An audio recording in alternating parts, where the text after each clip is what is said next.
Or are we missing Richard? So Luke, just, super.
move on from Okay. wallpaper. Yeah. Sometimes I could use a few tips, but I'll call the meeting to order at 6:01. First item on the agenda, public comments for items not on the agenda for discussion not asked. And that's what we have. Yeah, and Will, I think it's gonna start. Oh, okay. Just in time, Will, you're up. Oh, this is ready? Yes, we are starting with 2, public comments for Where am I items not standing on now? Where's Over the, here. we're still the, get like the next. All right, Will Hopkins, 419 South Road. I'm here as a representative of the library, just to give a little update and some good news on our addition project, since it's been a while since we've been in front of you. So, as of right now, we have been approved for all permits and have actually found a contractor and contracted with them. So that's great. The project is definitely moving forward at this point, and construction is looking to be starting at the end of this month. So if all goes according to plan, by summer, we should have a complete addition and functioning remote workspace for the island. So that's about it. I just wanted to share the good news, and hopefully everyone can accept our apology in the meantime, as the lot will probably be pretty busy throughout the winter, but at least it's winter and not summer and busy season. So keep an eye out. You should see some digging starting soon. I'm just gonna piggyback on Will, Beth Dyer, 232 North Road, and I'm also on the library board and the building committee, which Will chairs. And I'm so pleased that this project is finally getting off the ground as somebody who was with it from the beginning and starting back in 2022. So I want to thank the select board and the town staff for your support, and also the wider community. And the library board is confident that this is going to be a useful and needed project. I also want to suggest to the town and the planning board that that they consider reviewing the zoning ordinance specific to the setback requirements, so that they make more sense for the island rather than using a holdover from suburban Cumberland. If those had been in place, something more reasonable, like maybe Long Island had something like a 20 or 25-foot setback, then we could have avoided a lot of headaches and delays and had a more cost-effective and logical design. So thank you for considering that.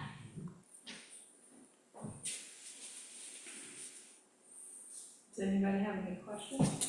David? It's probably in the original design, but are we gonna lose any parking spaces, or is that gonna? Now it's actually increasing the parking lot a bit. We will be adding further to the southwest. And what is the footprint of the building now? 705 square feet.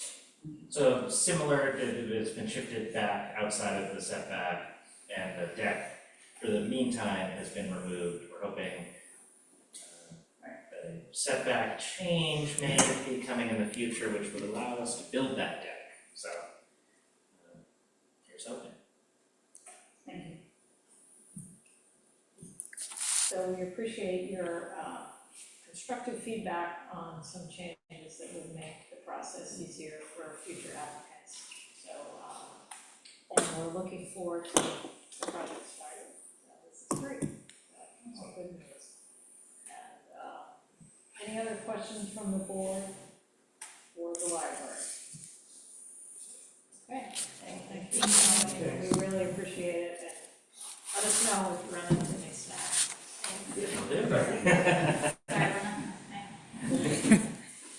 You don't want to be here for another 2.5 hours?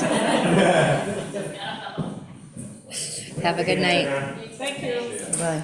And before we move into town reports, I did sort of have a brief conversation with some members, and I think, you know, no matter what, we'll plan to finish up no later than 8:30, because I don't think it's very productive after that. It's a pretty ambitious agenda tonight, which we are aware of, but I think we can, if we can keep our discussions focused, we might be able to get through it. But either way, we're taking the most important things in the beginning, so I think if we need to, we can, table some things till the next meeting. So with that, I'm gonna jump right into the town administrator report from Vika, and everybody in your packet, or however you acquired it, should have received a copy of the report. So I don't think Vika needs to go back through everything that she's said, other than she did. I think maybe we do want, at least for me, I'd like to have an update on the road situation, but I think, Vika, is there anything important beyond what's on here that you need to add? No, we're just, we're gonna, at this point, waiting for an updated, more current quote that's not a couple years old, to give us a better understanding what we should budget in the next budget season, because the goal is to have some of this work done hopefully next summer, fall. And then the only part is, through this discussion, it really was,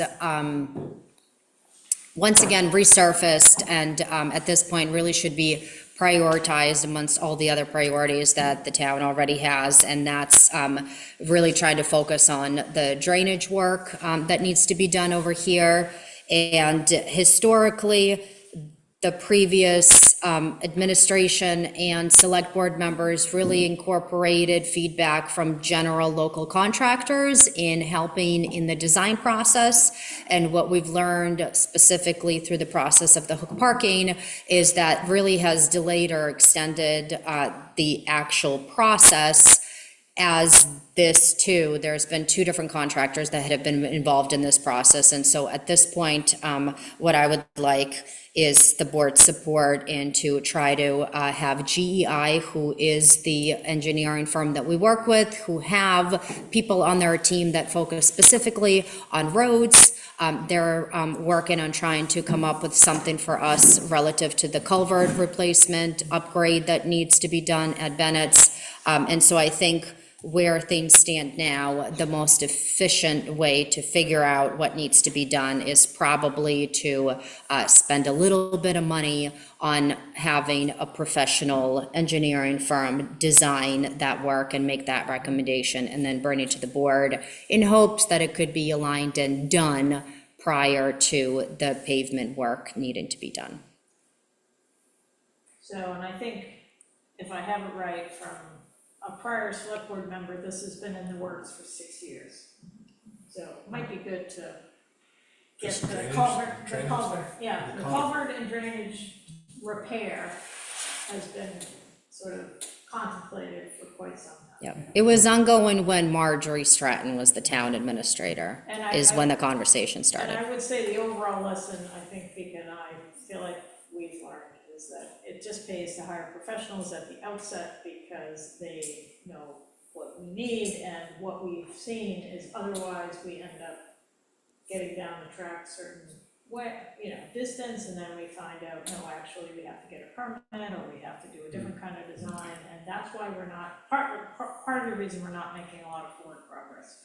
I think starting off on the right foot, and maybe frankly investing a little money in these things, because we don't have,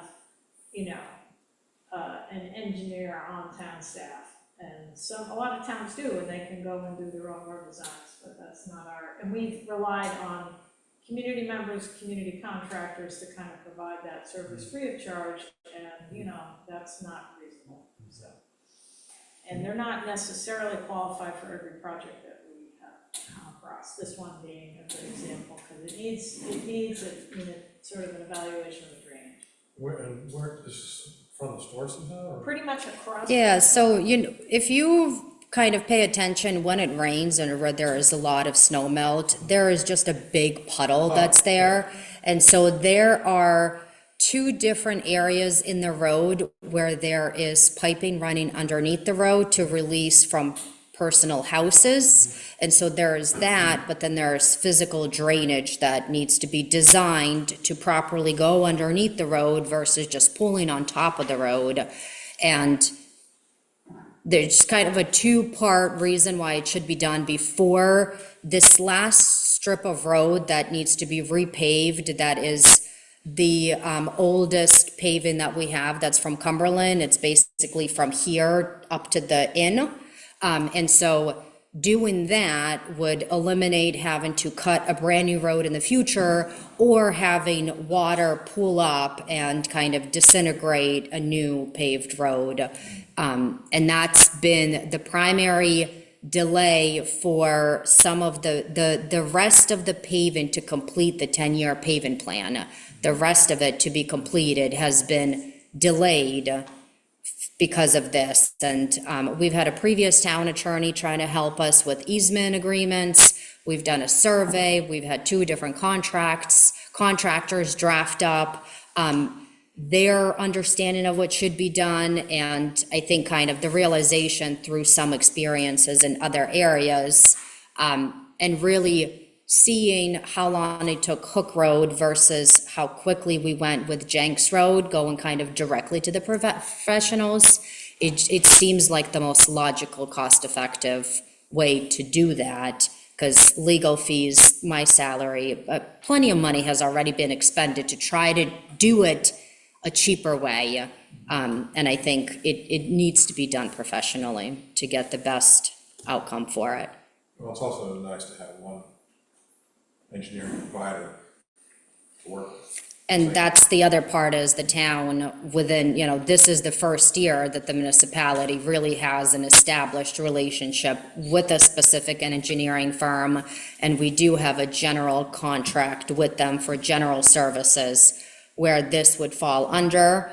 The hiccup is when we receive a proposal, if the board supports in moving in that direction, then I would have to provide you with a recommendation as to where that money would come for that work to be complete.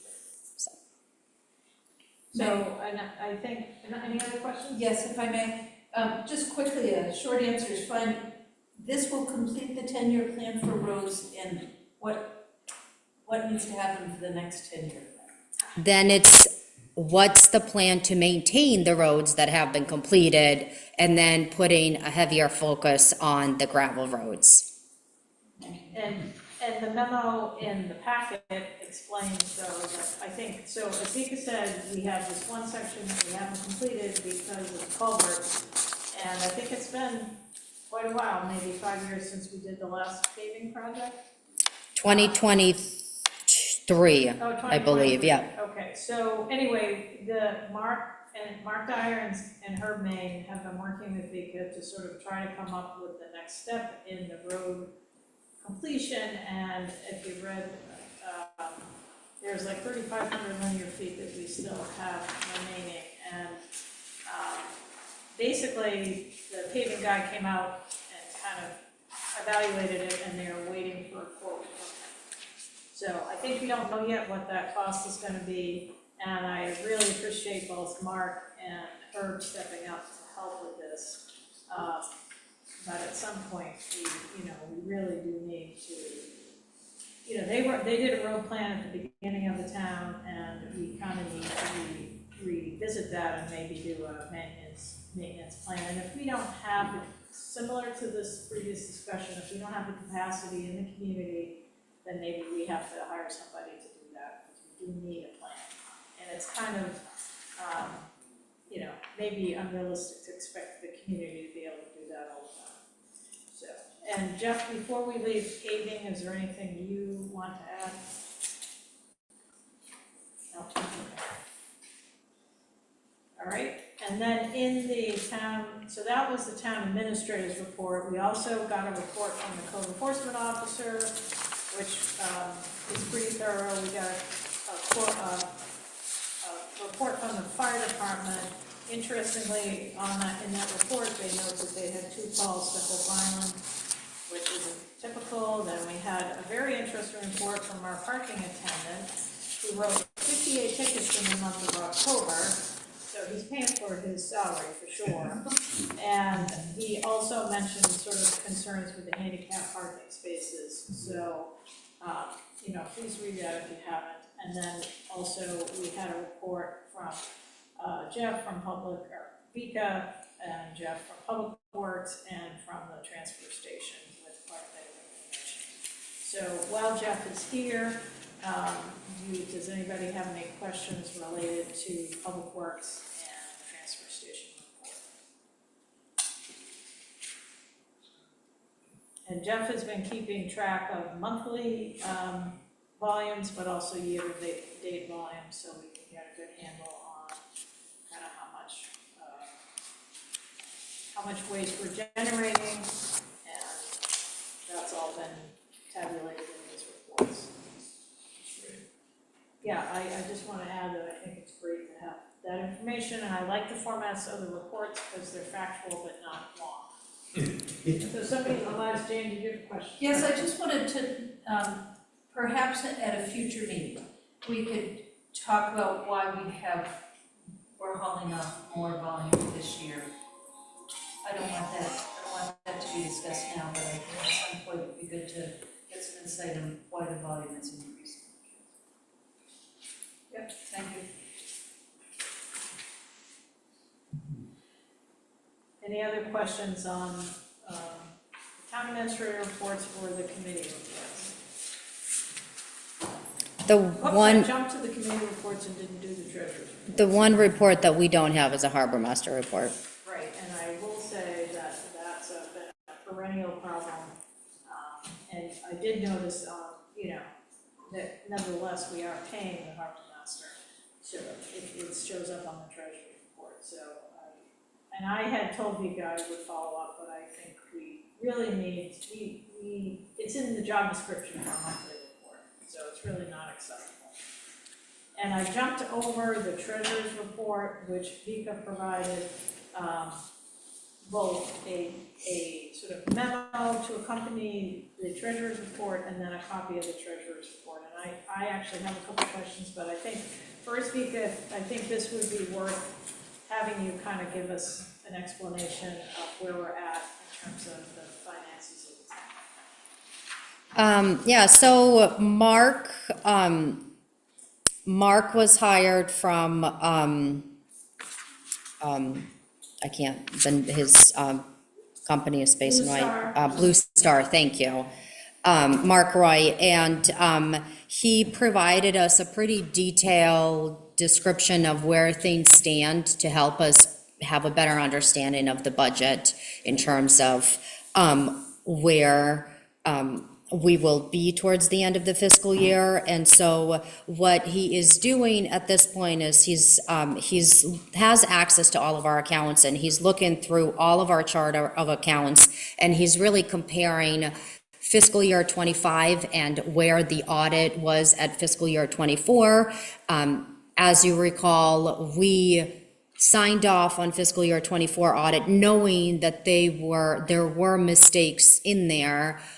So those need to be adjusted, and those need to be properly recorded before we really start not cleaning, but improving the books of fiscal year 25 and really recreating and redesigning how we account to be more in line with what now the current expectations are of the auditors, hoping that that's going to have a better opportunity for us to find an auditor for fiscal year 25 audit. And so I'm not going to read through it. Hopefully you've read through it. It really breaks down in terms of what he is looking to do in the coming months, and really breaks it down between chart of accounts, training, reviews, adjustments, things like that, capital assets, and providing some flexibility in terms of if we want some additional services, how that budget line could potentially expand.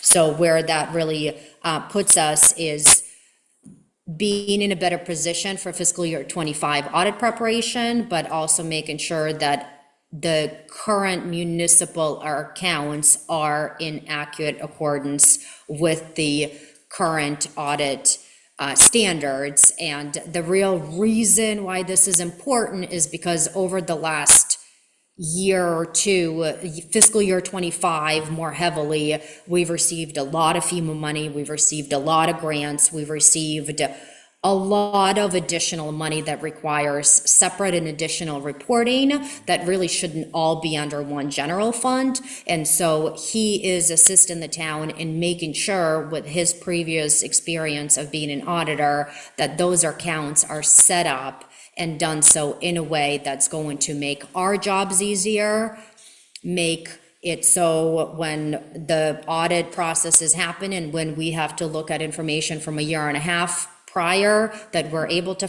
find easier and really just have better, smoother process and transparency through the entire process, which really brings us to the part of how much his services would cost, which towards the end, the recommended budget is about $20,000. So where things currently stand is there was $5,000 that was allocated for the services to get us started.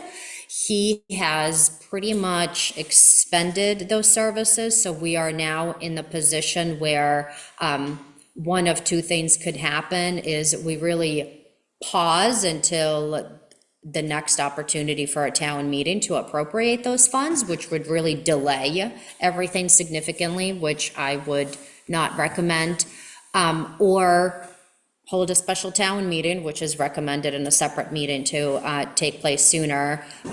Or the other option is allocate a couple $1,000s right now from Select Board contingency, which has $30,000 in it, to still keep the momentum of moving things along until we get to an opportunity to be able to allocate the remainder of the amount.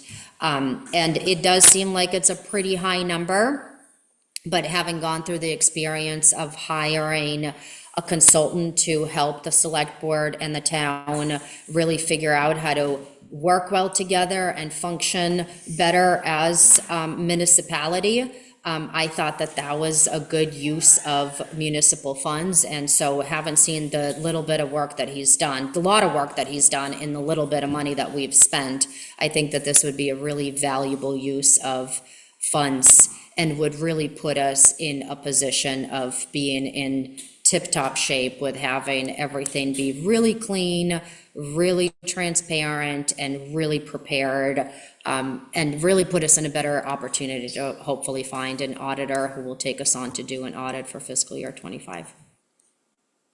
So- And also will tell us where we are financially. Yes, I think that's sort of the primary goal, and you might recall the sort of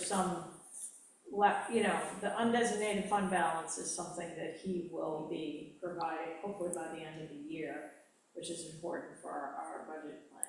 yeah, and he's at this point is still in a really good position to be able to provide us what he more or less, agreed to do by November, December, which would include the undesignated fund balance, which would put the town in a better position than we were last year, even though we won't have an audit complete. We haven't spoken enough with him. The information that we would be able to get from the work that he's doing behind the scenes would be no different than the information we would get from an audit. It really shouldn't be any different. And so this would allow the municipality to have the amount of the undesignated funds that exists far more accurately than what I would have otherwise provided you. And further put the town in the position of knowing exactly what you have to work with versus having kind of that estimate that we worked with last year. So the 5,000 we allocated already for the services they're doing, that's gonna take us through that process to getting to the arriving at that So point? if the board is in support of so the $5,000 that was allocated at the beginning, we've pretty much wiped that out, yep. He's put, the last couple of weeks, he's put a lot of work in it. Last week, he really overwhelmed me with a few emails that I've got in my draft, pretty much all the answered that I think I'll be able to provide to him tomorrow. So Andrew and I have seen, and Carol's been CC'd on a lot of the emails, so she can definitely speak to a lot of the information that he's provided. So that $5,000 has been spent. If we have, another $4,000 or $5,000 to work with, and the board supports the recommendation of doing a special town meeting sometime after the new year, then I'm pretty comfortable in assuming that that money would stretch us through without any dramatic delays to get us to where we need for the allocation to get us through the rest of the fiscal year to kind of the completion of what he said he would do. And then we could talk about whether there is any necessary or needed ongoing services that, could go into it next fiscal year. But I think that's more of a discussion probably for the budget process and what you want the next year to look like. So I think if I understand it correctly, we sort of need some short-term funding as a stopgap to get us through the end of the calendar year. And then are about there, and then he's estimated that beyond the work we've already discussed with him, and he provided a pretty detailed proposal, it would be on the order of 20,000. We're not proposing, because in her memo is not proposing to allocate that through the select board, that would go to a special town meeting. So I think the goal tonight, and I would recommend we at a minimum say something like 5,000, just because we don't want to have to do this again. And so, and we can allocate, we can approve up to 5,000, doesn't mean it has to be spent. I will add that we did receive a community action grant from the state. It has NOAA, the source of funding is from NOAA. So bottom line is, part of that grant, they added an extra, actually $5,000 to that grant for the administrative oversight of, doing the financial reporting. So ultimately, the town will receive those funds so in other words, a lot of it is going to the consultant, but there is a $5,000 allocation that will remain with the town. I think actually allocating 5,000 out of contingency would really help us to justify kind of the use of that money to NOAA. And so I do think it's a good strategy, because we're ultimately gonna get it back, in my mind, unless we have, more expenses than I expect for that. But that is, they allocated that money for exactly this reason, and it's why it's important that he step in at this point, because we have a number of these funding sources that require, financial tracking, and there's an administrative cost associated with that. So that's kind of it's up to the board, but, I think I'm comfortable myself, at least, recommending 5,000 out of the select board contingency, because we're almost halfway through the year, and at least a third of the way through the year, and we haven't used that at all. The select board contingency is 30,000 total, so we're talking, whatever amount people think's appropriate, but I wouldn't do less than 5,000. What does NOAA stand for? National Oceanic and Atmospheric Administration, and that's the agency that this current federal administration has particularly got their finger on, and so there's a lot of scrutiny of all of those projects that used to be kind of, pretty relaxed. But we did just get the check, the first part of the installment. $24,000. So we just got 24,000, so the money's flowing. And I think, I guess one point to make, utilizing Mark, it's not an indication that we're in financial ruins. We are in better shape than, I have not been concerned about the municipal financials, but just the concept of feeling like you really can't keep track of things with a dozen grants and over $1 million of FEMA money, all going under the same general ledger, under the same bank account. It just makes it really difficult to keep track of it. And so this is really utilizing his expertise that's beyond a town administrator or a town manager in a large town or a bookkeeper, and having him know the expectations and requirements and reconfiguring our accounts in a way that makes more sense for us to do the day in and out, and also for when it comes to reporting, whether it's the state of Maine school reporting, whether it's reporting to the federal government, whether it's reporting in a couple of years when we're gonna have to report an account for every dollar we spent of the FEMA money we received and show proof of how that was spent. So this is really getting us prepared and cleaning up the books in a way that is going to make the process now and really in the future a lot easier, more transparent, and less time consuming. Once again, increasing the capacity of the town by using someone like Mark Roy and GEI is proven to be a good direction. And thank you. Do we need a motion? Does it need a number? Yeah, so you basically, in the motion, you wanna describe what it's for, what the funds will be used for, where they come from, and what the amount is.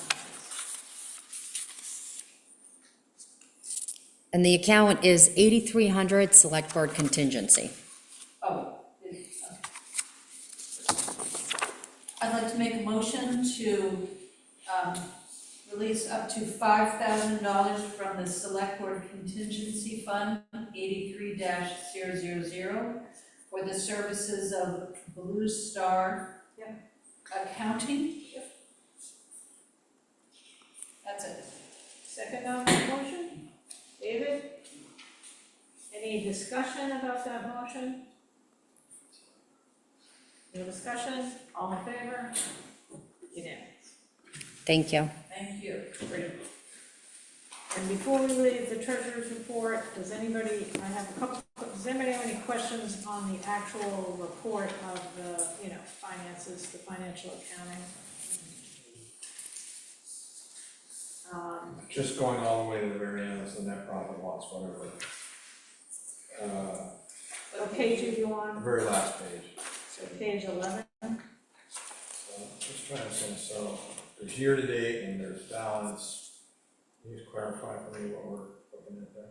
At the very bottom, the net profit loss. Oh, so on page 11, Vika, the very last line. So it starts with 70, in parentheses, sort of. It's more or less backwards from what you would assume it's gonna be. So what this is, the very bottom, that's going to tell you, this is specific to the reserve account. So you see the 772?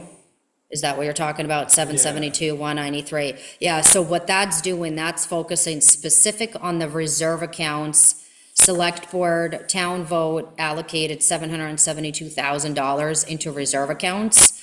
So this is showing money coming in and out of that reserve account. So it's not showing you the full budget. These reports from TRIO are really difficult to understand, and what it is, it's a breakdown by department. And There's no final where we are overall then? not with a department not with reports as had they've been historically printed out for the boards. And this is, Maybe Mark can. What would be nice is to have something that's giving us a quick look, a trajectory of where we're at in a given year. Okay. And maybe based against prior years where we were. I mean, that would just be helpful, like, are we spending more, are we spending less, or is our income more, is it income less? And, I was trying to look at that, and it looked like we had more revenues. Sure, that's good, but it'd be really nice to have a kind of executive summary or something that they could, for people who aren't financial people like myself. yep, And I think a more user-friendly summary would be a good idea.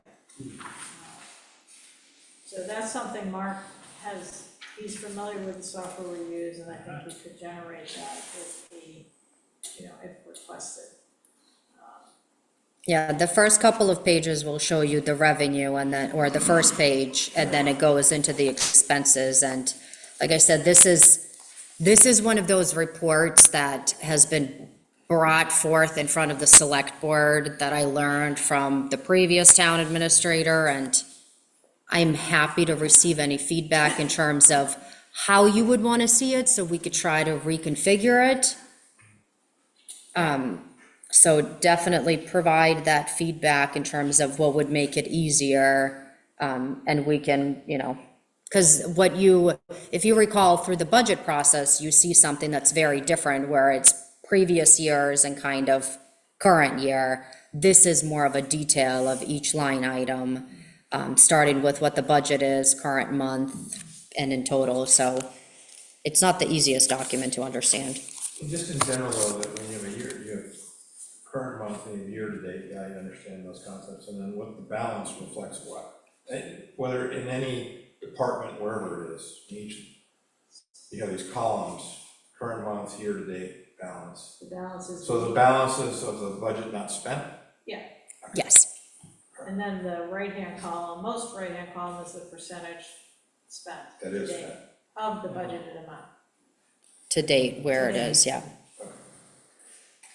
So If- I just want to concur with what Earhart said. Having something that gives that overall trajectory would be really valuable. Okay. And I know we have a big meeting tonight, but I have a couple, Yes, thanks, a couple specific questions though, just if you haven't looked at one of these for a while. So can you, on public services, we have wages full-time, wages part-time. And I guess the wages full-time, the reason they're so low is because that position was not filled for some time. Is that, in other words, Public work services, full-time and part-time? 3,100. So I realize the wages part-time are over, but the full-time are significantly under. That is because, So I was looking at that, and I have a note to reconnect with Andrew, because my guess after looking at this is we might be, so when we do payroll, we put them under the accounts, and then we do a journal entry. Looking at these numbers, my guess is that there is an inaccurate journal entry that's reallocating that more into the part-time than it should. my question exactly. Then on debt service, there's 691, or, 69, I'm not quite sure what the number is, but the Axiom payment listed as 74,584, and then there's 0. I guess just where did, in a general sense, I don't need to know the specifics, but where do things stand in terms of the Axiom payments for, that have been due to date for the bond that the town took out? We've almost caught up on previous years. We have not received, we had received some revenue early in July, assuming that it was for the current year, but when we really dug deep and figured out so in the agreement, there is the debt payment, but if there's over so many subscribers, there's an additional $5 per subscriber, then there's the cost of the insurances. So Andrew and I, primarily Andrew, really dug deep into trying to figure out the most accurate number. And so the money that we've received is all being allocated to previous years. The money for the current year, we have not received any. We do have an invoice and a statement drafted up, but recently the bookkeeper met with Michael Porter just to confirm that from what their records to what the town records match up. So it's better reflected from the broadband committee as well as the town when we go to Axiom to request that it's kind of matches on both spectrums. So they're basically 4 months in arrears. I mean, they haven't really paid anything towards Correct. fiscal year 20. And are they? 26. Are they in aided employees for cash, Close. It's, yeah, essentially, or? Yeah. Very close? yeah. So and when do you expect to send out that letter? Probably, I would assume within the next 2 weeks at the most, I would say. He just met with him within the last 7 to 10 days, maybe even less. And so him and I haven't had a chance to reconnect about that. Once we do and kind of confirm that we're on the same page, everything's already drafted and ready to Michael go. Porter or Mark? The bookkeeper, Bookkeeper. that we are in agreement with what the broadband committee had for documentation to what we have documentation that matches to what it should be before we send it out. I think if you could provide the board with you don't have to copy us on the letter, but if you could provide us with a copy of the letter, just so we're in the loop that it's being sent out, because I don't need to know what the amount is right now, and maybe it's not decided, but I think we need to keep an eye on this. Yeah. Because, it's a concern that some people had, that I think we have an obligation to respond. It seems like there's no penalty for late payments. I don't know what Vika has, I think that's up to Vika to sort of figure out, but once she gets her invoice, I don't know what the agreement required, but I'm sure they can figure it out, but once they get the invoice together, I think we can, we just wanna be in the loop on it. Yep. There's no reason for us to be that. Probably, but it's a question of what, I think we just wanna be systematic about this. Oh, absolutely. If there are financial issues on the other end, then we need to figure out what they are. Yeah, we had, so with the last conversation that I think you were a part of and contributed input to, it was send out a statement and kind of quarterly invoices, and so that's what we've created. But before doing that, we really wanted to have a complete, thorough, detailed understanding down to the dollar. Because initially it looked very clear, but then when we really started going into each additional $5 per subscriber and looking back, those numbers really changed. And so I didn't feel comfortable sending anything out without knowing the full spectrum of what. And so I think now that he had met with Michael, I think we're in a better understanding across the board and have a little bit more of a comfort level. So when those questions do come back, then we have appropriate and backed up documentation to show where the numbers came from. So, Yeah, I would see too on the invoices, there's gonna be different line items, there'll be line items for the, sort of the static fees that don't change, that are the regular payments.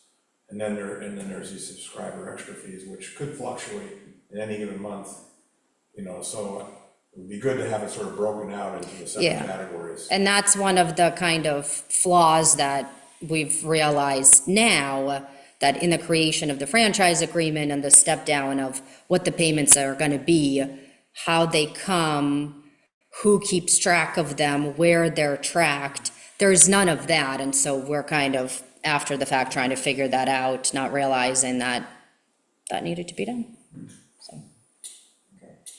Once again, can I just request that in our next meeting, we have an update on what's happening with the accident statement?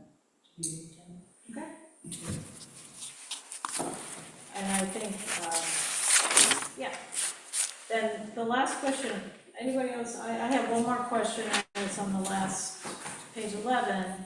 It's really just so I understand, out of account 9,000, like Stone Wharf, we showed that we've expended 15,000 to date. And I guess what was that expenditure for? Was that the pilings, or what is that for? Stone Wharf would have been information relative to GEI. But we have a grant from GI, and it's a. And then there is a match. Okay, Yeah. so that's the match. Okay. And then, the 24,000 on building and facilities, is that the heat pumps? Yes, Okay.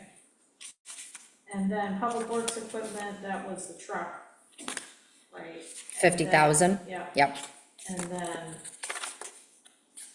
there looks like there's an expenditure out of, it's maybe not showing up correctly, but the school capital reserve shows an expenditure of 71,000 without a balance.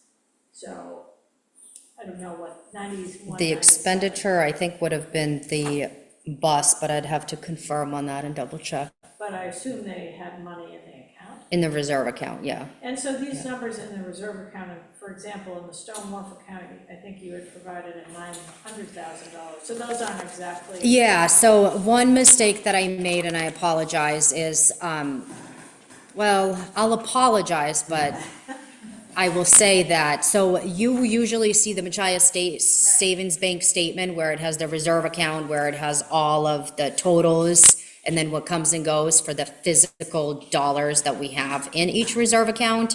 This TRIO report, and this is something that we want to try to work out with Mark to see if there is a better way to work it.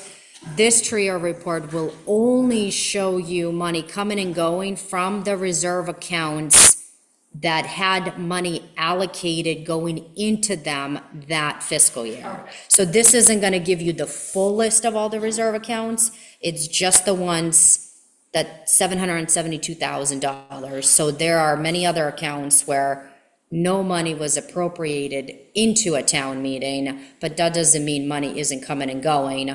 And I did receive an email yesterday from the bank with that current updated information, and so I'll make sure you have that at the next meeting. So just be aware that the reserve accounts balances are not correct as reflected right now, and then there may be other accounts not shown that have. Yeah, there's nearly, I think, $1.9 million in change that we have sitting in reserve accounts. And we're making money on that, Correct. right? Which is revenue now. Yep, which we didn't before. Okay, so does anybody have anything else on town reports? And normally I would move Loren up to the front, but I think we should jump on to, regular business. I think, just so Loren doesn't have to sit here all night, I will move to 2586, which is, if people are okay with that, receive an update on municipal infrastructure projects, including current status. So in your packet, there was a memo that Dick and I prepared on the current infrastructure projects, and frankly, it took a while for us to kind of pull this together, so it goes to show it's complicated. And the reason I put this together, and I'm not gonna get into the details about the different projects, it's really just to provide the board with sort of an update on, you know, the order of magnitude kinds of costs we're looking at, the projects we're looking at, because that, if you recall, the finance committee sort of put that on the select board. They kind of came up with a list, but it's really, we know best what these projects, what's involved in these projects. And some of these projects have FEMA funds attached to them, some of them don't. And one thing I found out that I was unaware of, and I'll point it out in case you weren't either, is that we received a pretty big allocation for East Shore Drive. Originally, we were gonna go repair East Shore Drive. There was a little pocket that had eroded, and I was unaware myself, we obviously knew, that the FEMA funds were on the order of $144,000 for the repair of that road. So that kind of, you know, requires us to regroup a little bit about what we're gonna do there. But we have a number of projects that we're looking at, and we're gonna have to go through and prioritize them based on kind of the urgency, if there's any timeline constraints, you know, what our fiscal capacity is, and we'll work with the finance committee on that, and where the money might come from. And so, so there is I think people may be aware, there's a working waterfront infrastructure grant program. As far as I can tell, the only project that will qualify for that is the Stone Wharf. So I think one of our goals as a board should be to try to access that grant program. So we need to kind of make sure GEI is aligned with us on the timeline on that so that we can submit a grant application with that, you know, with the information they need to provide. And one of the issues there is because it's a working waterfront grant, we might have to include part of the pier work in order to qualify, so that's a question for Maine DOT. So there's some, that's kind of a funding source question. I think that's probably the only project that has, other than the FEMA money, which is tabulated here, the rest of it's gonna come from the town. So we may need to bond some money, it's hard to know right now. Then at the very end, I listed which we're gonna vote on or talk about, the Port City architects thing for the EMS building. Then we just previously talked about road repairs.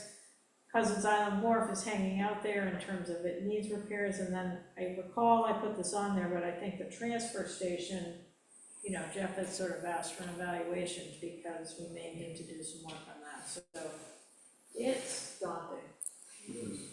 But also so this is really just for your information. I think one thing would be helpful is I'll put it in a table format so that we can kind of just see the projects, where, you know, how much money, where's it coming from. I think that's a little bit more accessible for people, but anyway, it's a lot. So but it's gonna be up to us, and we're gonna have to dedicate part of the meeting during the capital planning process to really hash through these. The thing that we've done differently is we sort of usually do the capital kind of towards the end. We're flipping it this time to the beginning because it's where the major expenses for the town budget are. And I don't think we can do all of these, well, at least, well, physically, I don't know, but anyway, does anybody have any questions about the memo at this point? This was very helpful. No, it is absolutely helpful. I think we were just talking, you know, when we had a retreat about sort of figuring out what our process is, which is, you know, this is a good first step of what it is we're dealing with, you know, and then sounds like what you're suggesting is that going forward, we have to come up with some plans. Right, and I do think the town has a limited capacity, even if with outside help. Like, we can't do 20 projects at once, and so we are gonna have to think about how we do these, and I wanna focus people. We've been very preoccupied with some of these other projects. I do wanna remind the community that we did make a commitment to the community that we would try to move forward. It was a goal that we adopted to move forward with a portion of the Stone Wharf improvement project. The community's sort of like, you know, when. And so I kind of wanted to put that back on people's minds. And the other thing about that project, that is critical for the entire island community. It's, you know, so it affects everybody, both sides, even non-residents. So it's an important project. So anyway, enough said about that. I'll put it in a table, and then we can share that with the finance committee at some point. They've already uploaded into their base camp. Oh, yeah, I don't even know how that all works. Chip has tried to explain that to me, but it's. They saw this memo and it's already up on their radar and they're already well aware of it. Okay. Yeah. So the next thing, is there any other questions on that? Okay, if not, we'll move on to 2587, and that's to discuss municipal priorities and policies for coastal resilience and adaptation. And there's a memo here from Vika to us, basically sort of summarizing that, you know, in her discussions with both the town attorney, GPCOG, and other agencies, really there's been kind of coming from many sides a recommendation that the town formally adopt a clear and consistent position on shoreline stabilization practices. And that's, you know, because the town also has its own stabilization projects. And so fortunately for us, Loren has been on board for a few months, and that has been one of her primary focuses, really shoreline projects and stabilization. So she's, I think, prepared to kind of make a brief presentation tonight about, and I think we're gonna have to ask you to step up. Yep. Sorry. I guess it's less of a presentation and more of a speech. So I don't have any slides, so I don't want to call it a presentation. I'll get my strength too. And thank you for that.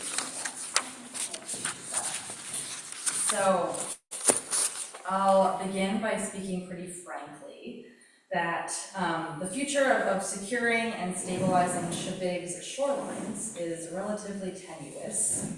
So far, our solution has been to install different kinds of hardened structures, and should this be our only plan moving forward, eventually Shebig will likely have no more sandy beaches left. I don't say this to instill fear in any of us, and I don't say this to promote a culture of control. I say this to promote a culture of us understanding and having a practice of interdependence where we understand that my decisions will impact you and your decisions will impact me. And I also say this to ensure that all of us are operating with the best, most current knowledge around shoreline resilience. And so I encourage all of us in the community, and especially the select board, to think creatively and be willing to be bold with your considerations for our shared future. And so, like many coastal and island communities in Maine, Shebig is facing an urgent need to develop norms around how we hope to plan and develop and respond to changes we are seeing along our coastline in a manner that promotes resilience and flexibility to our uncertain reality and future. My focus, as you know, has been on shoreline access, and therefore I am increasingly aware of all of the ways in which access to the coast is vulnerable. Sea level rise and short-term erosion due to storm surges have already, begun to reshape the coastline of Shebig, as we all know, leading to many property owners anxiously and rapidly executing available options to ensure their properties are protected. We're seeing, as we all know at the town, increased numbers of applications for shoreline stabilization projects, and these projects come with costs and benefits for the applicants, for their neighbors, and for the environment.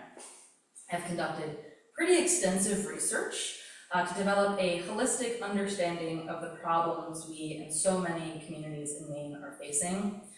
The good news is kind of also the bad news. It may not seem like it, but Shebig is getting a pretty early start. There's not a single coastal or island community in Maine that has figured this out fully.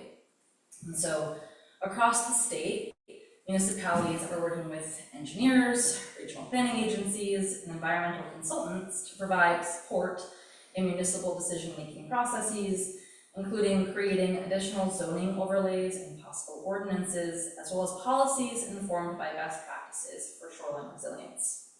The state of Maine has been instrumental in supporting these processes, and as we learn lessons from each new project, experts across a broad sort of scientific discipline are beginning to promote a more balanced, hybrid, nature-based response to shoreline stabilization projects. Shebig has an opportunity to be a thought and action leader in this very complex landscape while seeking support from folks like the Maine Department of Environmental Protection, the Maine Geological Survey, and other experts in the field. And I think for us on Shebig, nature-based strategies represent not only a very effective and cost-effective technical approach to shoreline management, but I think it's also a philosophy that aligns with the island's values of community, stewardship, and interdependence. These are not issues that lend themselves to a single fix. There's no silver bullet that's going to fix erosion. It's a natural process. It's going to happen. Rather, these kinds of issues we're facing call for a real kind of diverse palette of responses that reflect the diversity of the island and the problem itself. And so we're currently relying on heavily engineered solutions in hardened shorelines when erosion poses a risk to property and to safety.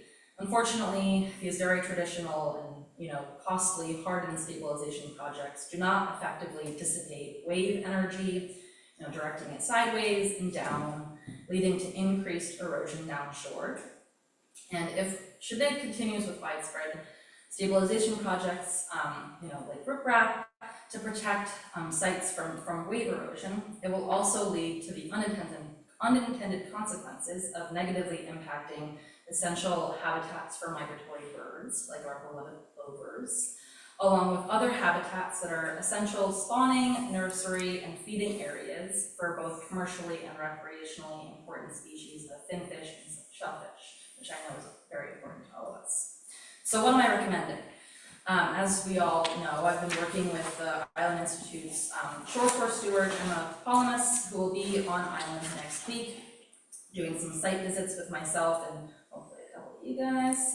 And she'll be providing recommendations for those hybrid nature-based strategies to promote shoreline resilience.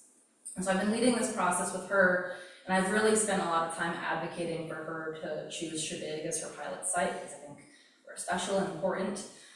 She'll be working with all of the islands in the Casco Bay, but we're first, so that's exciting.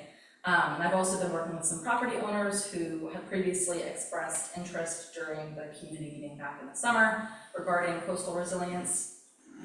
And so, these sites, as I talked about in a previous meeting, I used the Maine Geological Survey's Living Shoreline Suitability Mapping tool, and so we have a lot of really robust sites that could be beneficial for these kinds of projects. And so, working with Emma, we have an opportunity to learn from and implement these strategies that will ultimately support a community-grounded understanding of best practices. And this also sort of allows us to incrementally build an appetite, an understanding for our next moves as a town. And so I'm urging this select board to consider the options we have in encouraging these kinds of projects moving forward, and to consider incorporating nature-based strategies as a central part of our response to erosion management needs. So I look forward to building on this momentum with you all. And thank you for listening. Do you have any questions for me? Thoughts? I have lots of questions, but it's not the time is, if we want to be out of here, but I just. I think I think it's a good volunteer. Because of what happened out of this, I've heard people arguing this point, like, what's the point? Why don't we just let nature take its course and just take our hands off? Yeah. Right, so there's that Mm-hmm. argument could be made, right? Yeah, absolutely. Legitimately, and, my concern from looking at, some of the proposed nature-based solutions. In fact, we looked at some for down there, and basically they said, well, we really couldn't guarantee you that would even be here in a year or two. Mm-hmm. So I guess I'm struggling to understand, clearly there's gonna be some places where there's maybe less wave action, less significant erosion impacts where, a nature-based approach of planting and such would be more than sufficient, at least, 80–90% of the time. But there's other places where clearly, it's just, you're gonna spend the money to put it there, and it's just gonna get taken away. Yeah. So why bother? Yeah. That's sort of my question. I don't have a strong feeling one way or another, I'm just trying to understand how going to a much more nature-based approach. I understand the hard landscaping, I understand how that can negatively impact, neighboring areas. Would be the residential or natural, and you're just redirecting the impact, right? Yeah. So I've seen that happen, and I've studied some of that stuff in the past, but I'm having a hard time understanding how this sort of commitment to this nature-based approach, when really the problem is a changing environment that left to its own, it's gonna do what it's gonna do, and it ultimately will do what it's gonna do. Yeah. Why would we spend the money, time, and effort to implement these approaches? I think that's really a very valuable question, and I think if the community is ready and willing and able to have a broader conversation about what we're willing to allow to happen without intervening, I would love to do that. I think there are ways to talk about things like managed retreat and, moving things and allowing. Because like erosion is a natural process. The water's going to go somewhere, whether we choose a more nature-based option or a hybrid option or a hardened sort of shoreline. they're all strategies that I'm hesitant to call them solutions even because, it's very, in all likelihood, nothing's going to work 100% of the time for 100 plus years. So I think what I'm encouraging is for us to consider options to allow sort of a slowed momentum, because right now I think as more and more people are seeing hardened sort of projects go into place, they're more interested in doing that too. I have like an analogy that I have like floating around in my head is that it's kind of like having the largest car on the road, where like you're kind of safe, everyone else on the road is a little bit less safe because you're very, very big and everyone else is smaller than you.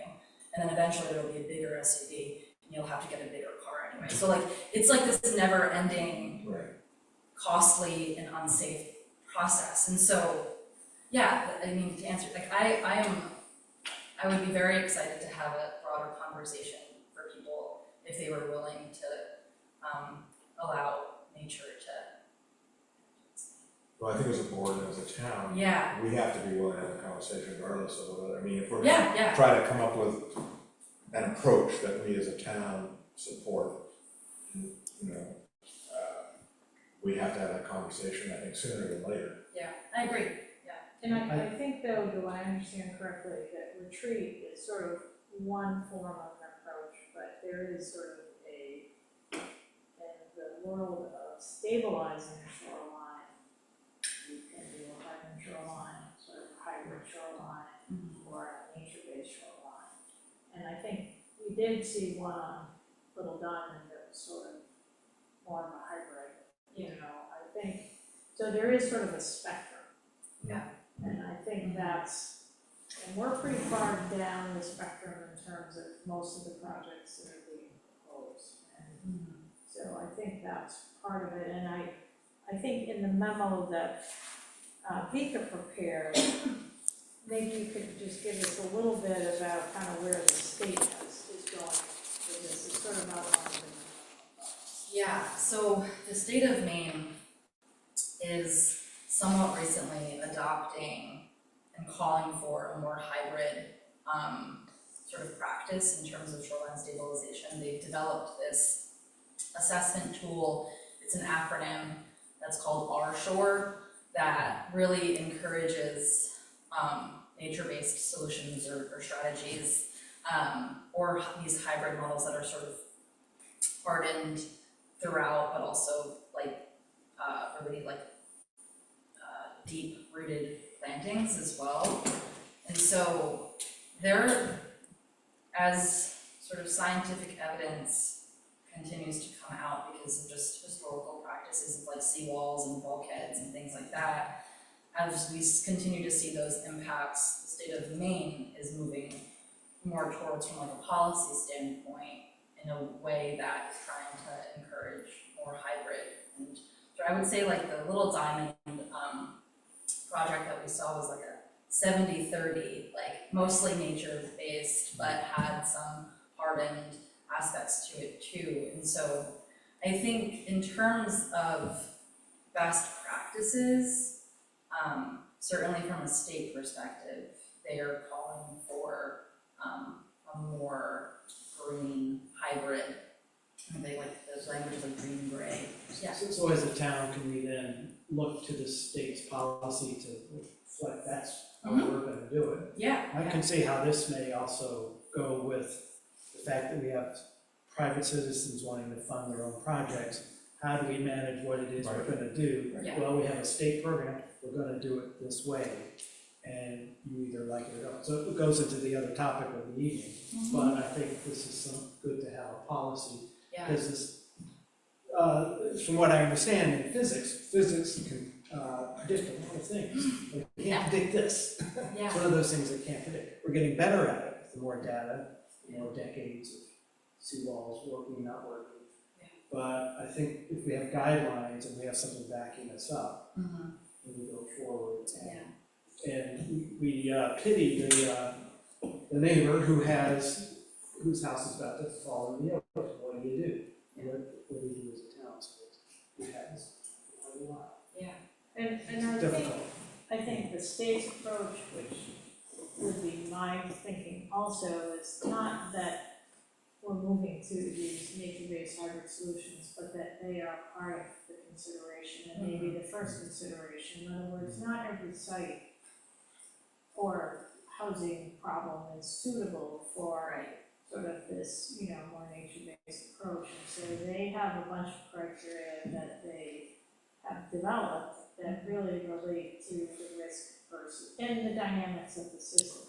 I think that one of the things that we have observed is the state, though I think at least in the current situation, the state has not been successful in kind of implementing their goals, partly due to just the permitting process. It's not that they don't support it, but they, it's gonna take a while for it to fall into place. And where I see some urgency, and this was a conversation that we had earlier today with the code enforcement officer, is the number of projects that are being submitted to Shabig could dramatically change the character of the island in a very short period of time. And we are hearing from residents that are adjacent to these projects, how is my Right. beach being considered? And right now, not at all. Yeah. So I think, I think it's a complicated topic, and I think some of us attended the Bluff Symposium, 2 summers ago? And, there's been a lot of work going on this, but I think we need to think about how we wanna align sort of philosophically with this, and also the town, as we just went through these infrastructure projects, has a number of projects themselves. So what's our position on these projects too?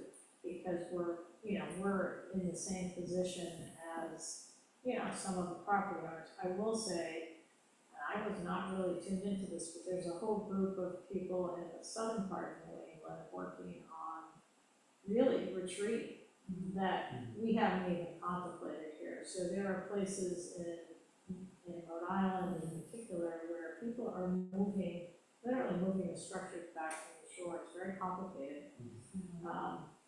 So there is, because the recognition is sooner or later the ocean might be there. So anyway, I think it's, this was a memo that you can read. I think we've been seeing these projects coming in at a rapid pace.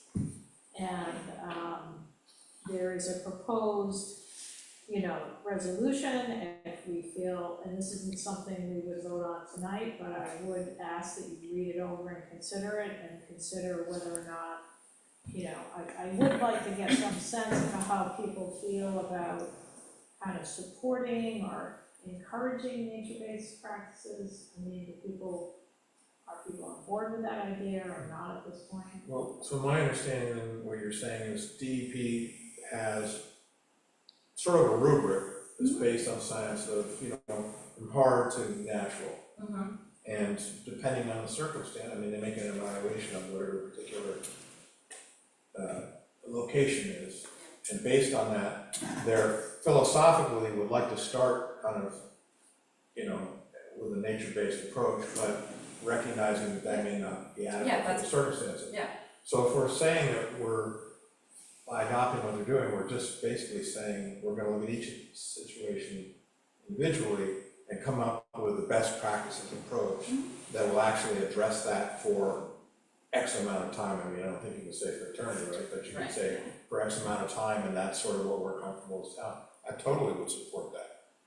I've just been hearing so much of the nature-based stuff, but I know that that's not, I'm thinking about, it's not really a hardening case, but it's our whole thing with, barging down at Bennett's, right? That, throwing more sand on there is just not gonna do it, so we're looking for sort of a hybrid thing of something underneath the sand to kind of keep it there, so I would totally support doing that. I think it makes sense, and especially if it winds up being where we as a town and our planning board has to tell property owner, no, you can't put a hardscape in there because that's gonna directly impact your neighbors or town property.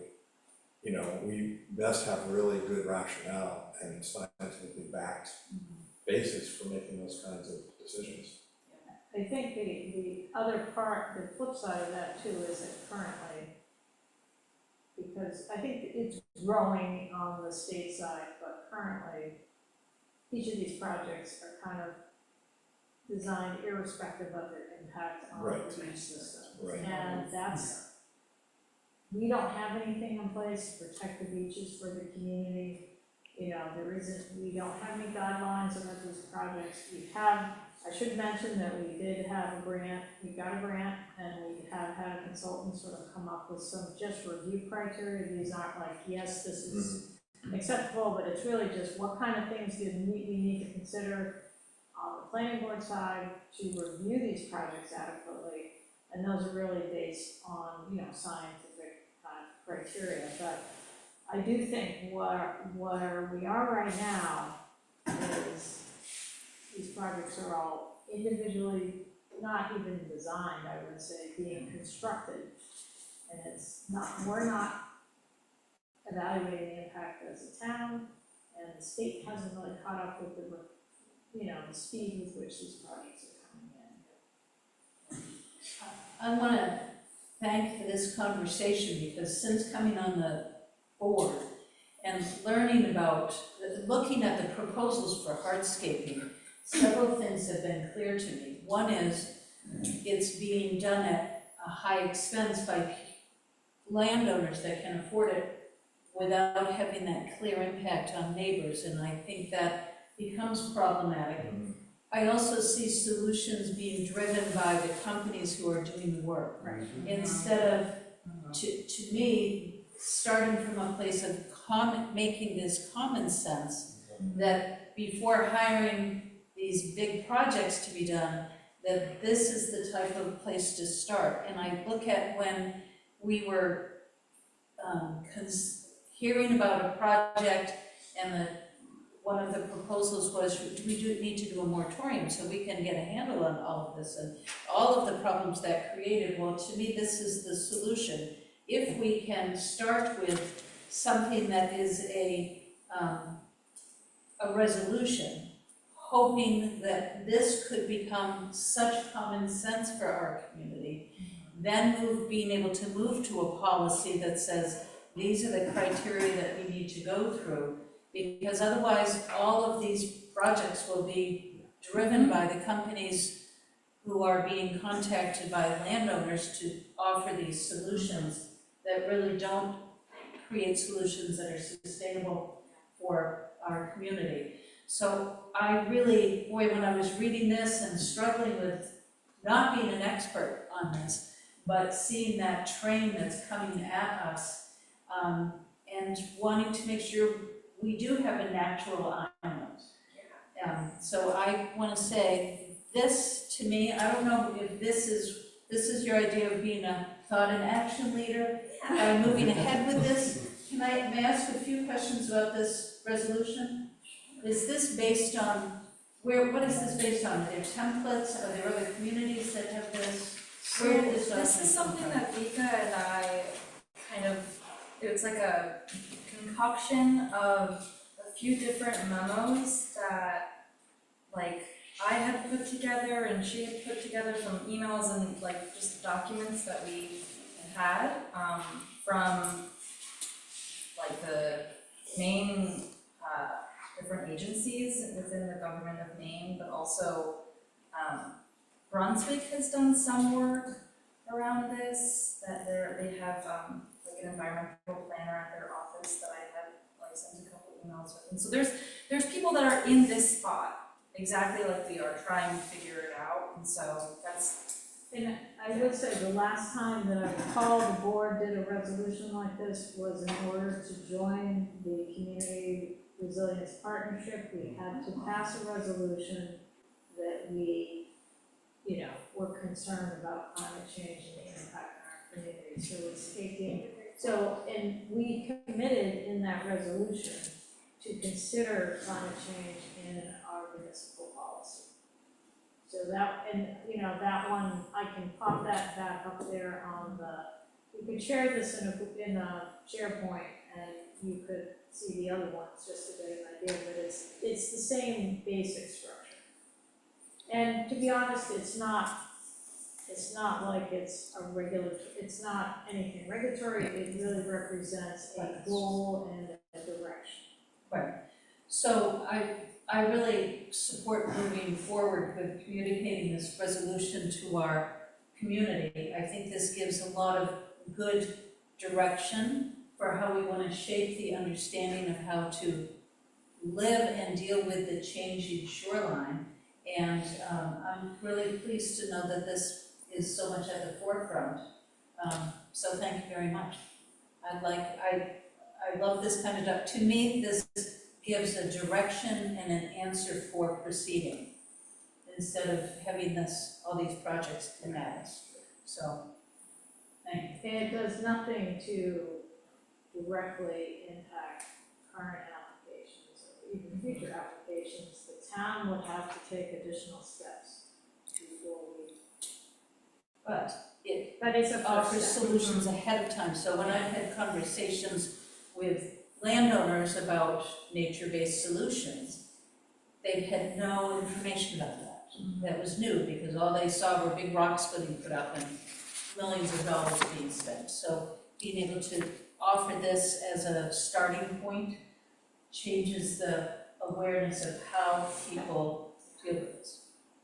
So I would not propose that we adopt this tonight, but I think that I would like to bring it back to the subsequent meeting, and, you know, in the meantime, we could take some people can edit or make comments on it, or if people have comments tonight, Lorraine can take it back to the drawing board and come up with a revised draft. Do we do anything to make this a public document and ask the community to take a look? It's public in that it's in the packet. I know, but people know. I would discourage the select board from the avenue of put this online and say, give us feedback. It's yeah. I think what the point of this is looking at where the state is right now and the direction that they're going, and through every avenue that, whether we've reached out to an engineering firm or GP Cog or the town attorney, or in the retreat, and then my follow-up conversations with Christina, the answer has been the board really needs to discuss and figure out what their direction is. And this is really primarily for you as a board to help you guide, because there are several projects already that are coming in front of the board that have been proposed for putting this up to save the town money or to pay for half of it or encourage private funding. And it's clouded the ability to make the right decision, and what that right decision is very difficult to determine. With something like this, it allows the board to have something that stands behind them, that they could say that we're supporting this in line with what the state is recommending and what, you know, all these other agencies have recommended. But it's in no means putting the board or the town in the position of saying, you want a full riprap on your property? No, you can't, because the town has adopted this. It's not you're not forcing residents into anything. You're just encouraging them to look at alternative options, because I think what you said was very to point. The firms that get hired to provide, historically, that option has been just riprap. And the state is recognizing that maybe that's not the best solution.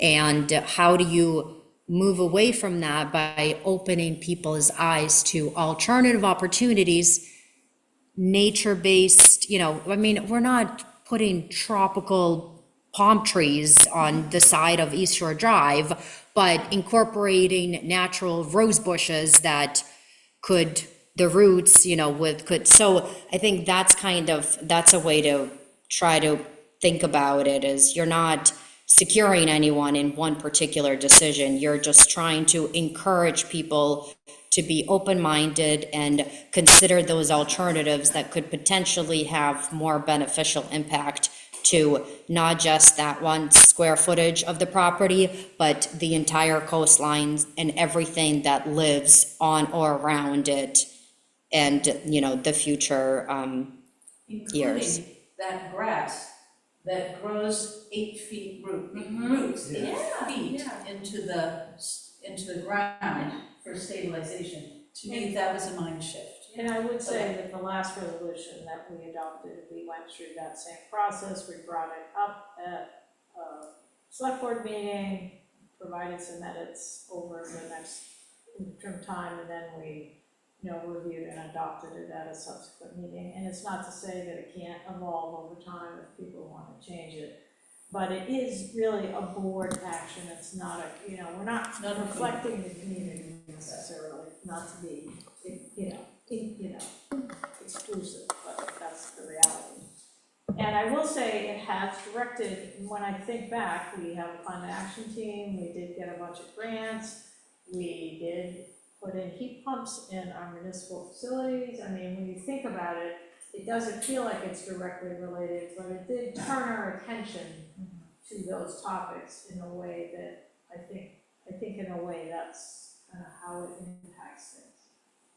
I'm thinking this is a great first step, and I'm kind of thinking a little further down the road. Ultimately, the town is gonna have to approve or not approve whatever's getting done, and I was just thinking about how we've talked in a couple of conversations about, private vendors, or in this case GEI and our engineers, having those professionals available to the town to review, that we should be thinking about how to structure our reviewing process, our planning process, and maybe we've, let's just say it was GEI, for example, we say this, as a town, this is what we wanna do. We wanna prioritize nature-based approaches, but we understand that circumstances may require some hardening.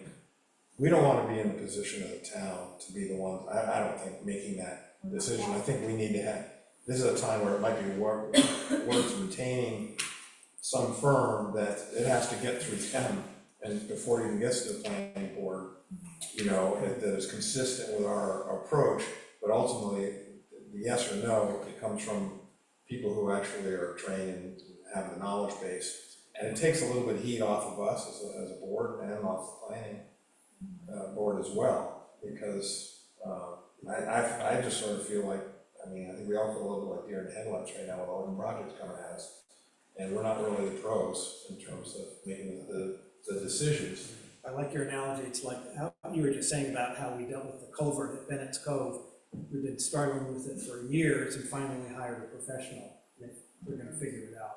So what you're proposing is great to have that. Yeah, so when they do an application, it has to go through that review. Yeah. That's not us, I think that's a very common process, and like subdivision usually has that process. And we have a provision, for example, in our subdivision ordinance, this is how it works in most towns, is that a third party can be hired on behalf of the town at the cost of the applicant.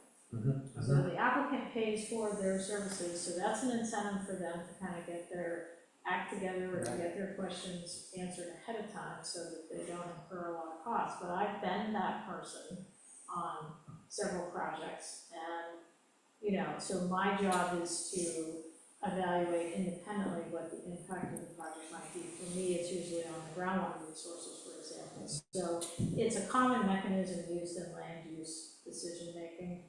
And I agree, even our planning board, despite, their dedication, really doesn't have the toolkit to kind of evaluate these things. So it is a situation where you would hire a third party. And so I think that's it's an excellent suggestion, and I think, that is a good approach, particularly on the short term when we really don't have the expertise and mechanisms in place. So, and I think other towns already have those resources, like we are very much under-resourced given the amount of projects we are, seeing. And so one thing that is being provided, and I think it's described in the memo is, this shore steward is coming to Shabig to provide these services, as Lorraine said. And so it is the state's attempt to provide some resources to primarily community members, not so much the town, who need help with, designing or considering these projects. And we've had a lot of people come to us sort of both expressing concern about existing projects, and if anybody had been at the planning board meeting for the 2 stabilization projects we went to, a number of members of the public got up and expressed concern. But we really didn't have a good mechanism to incorporate those concerns.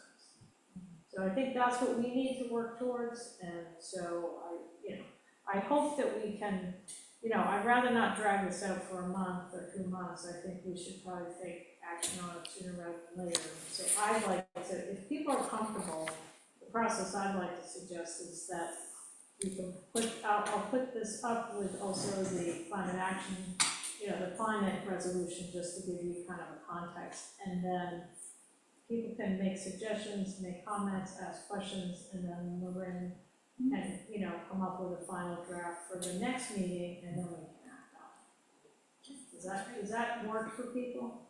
Yes, absolutely. Okay. Thank you.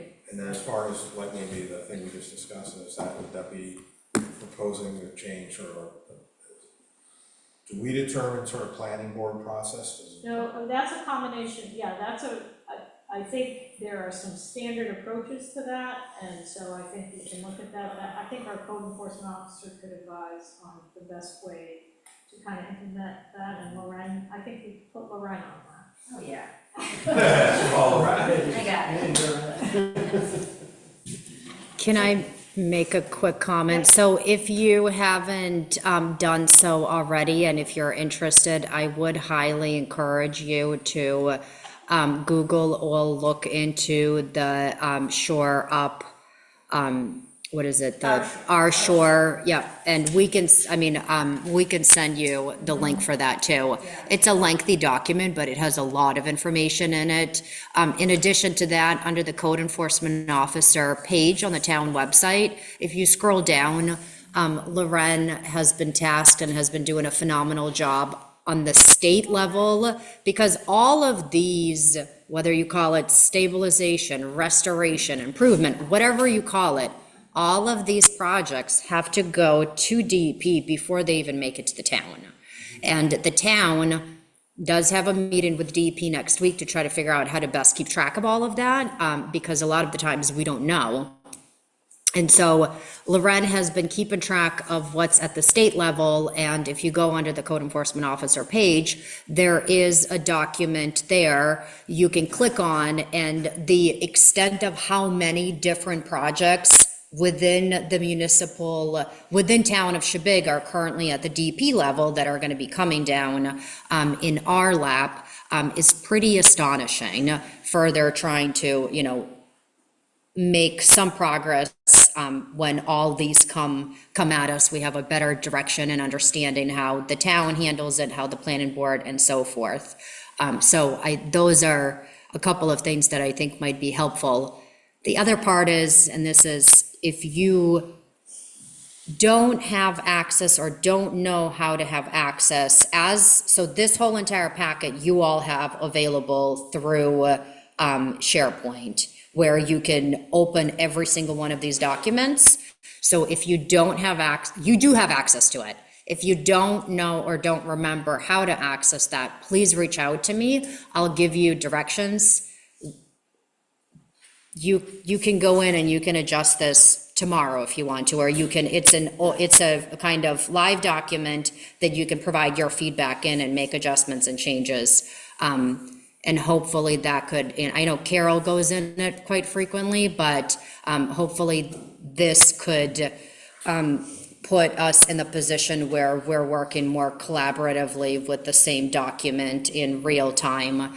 So as your ideas are fresh, you can just go in and add them, so then you're not having to kind of remember what you wanted to put in, so. And what might be helpful is for them to share a document with track changes, so that if you go in and make changes, they'll show up as changes, so we can all keep track of each other's, and you can also add comments to the document without changing the text, so sometimes Right. that's more Yeah. appropriate.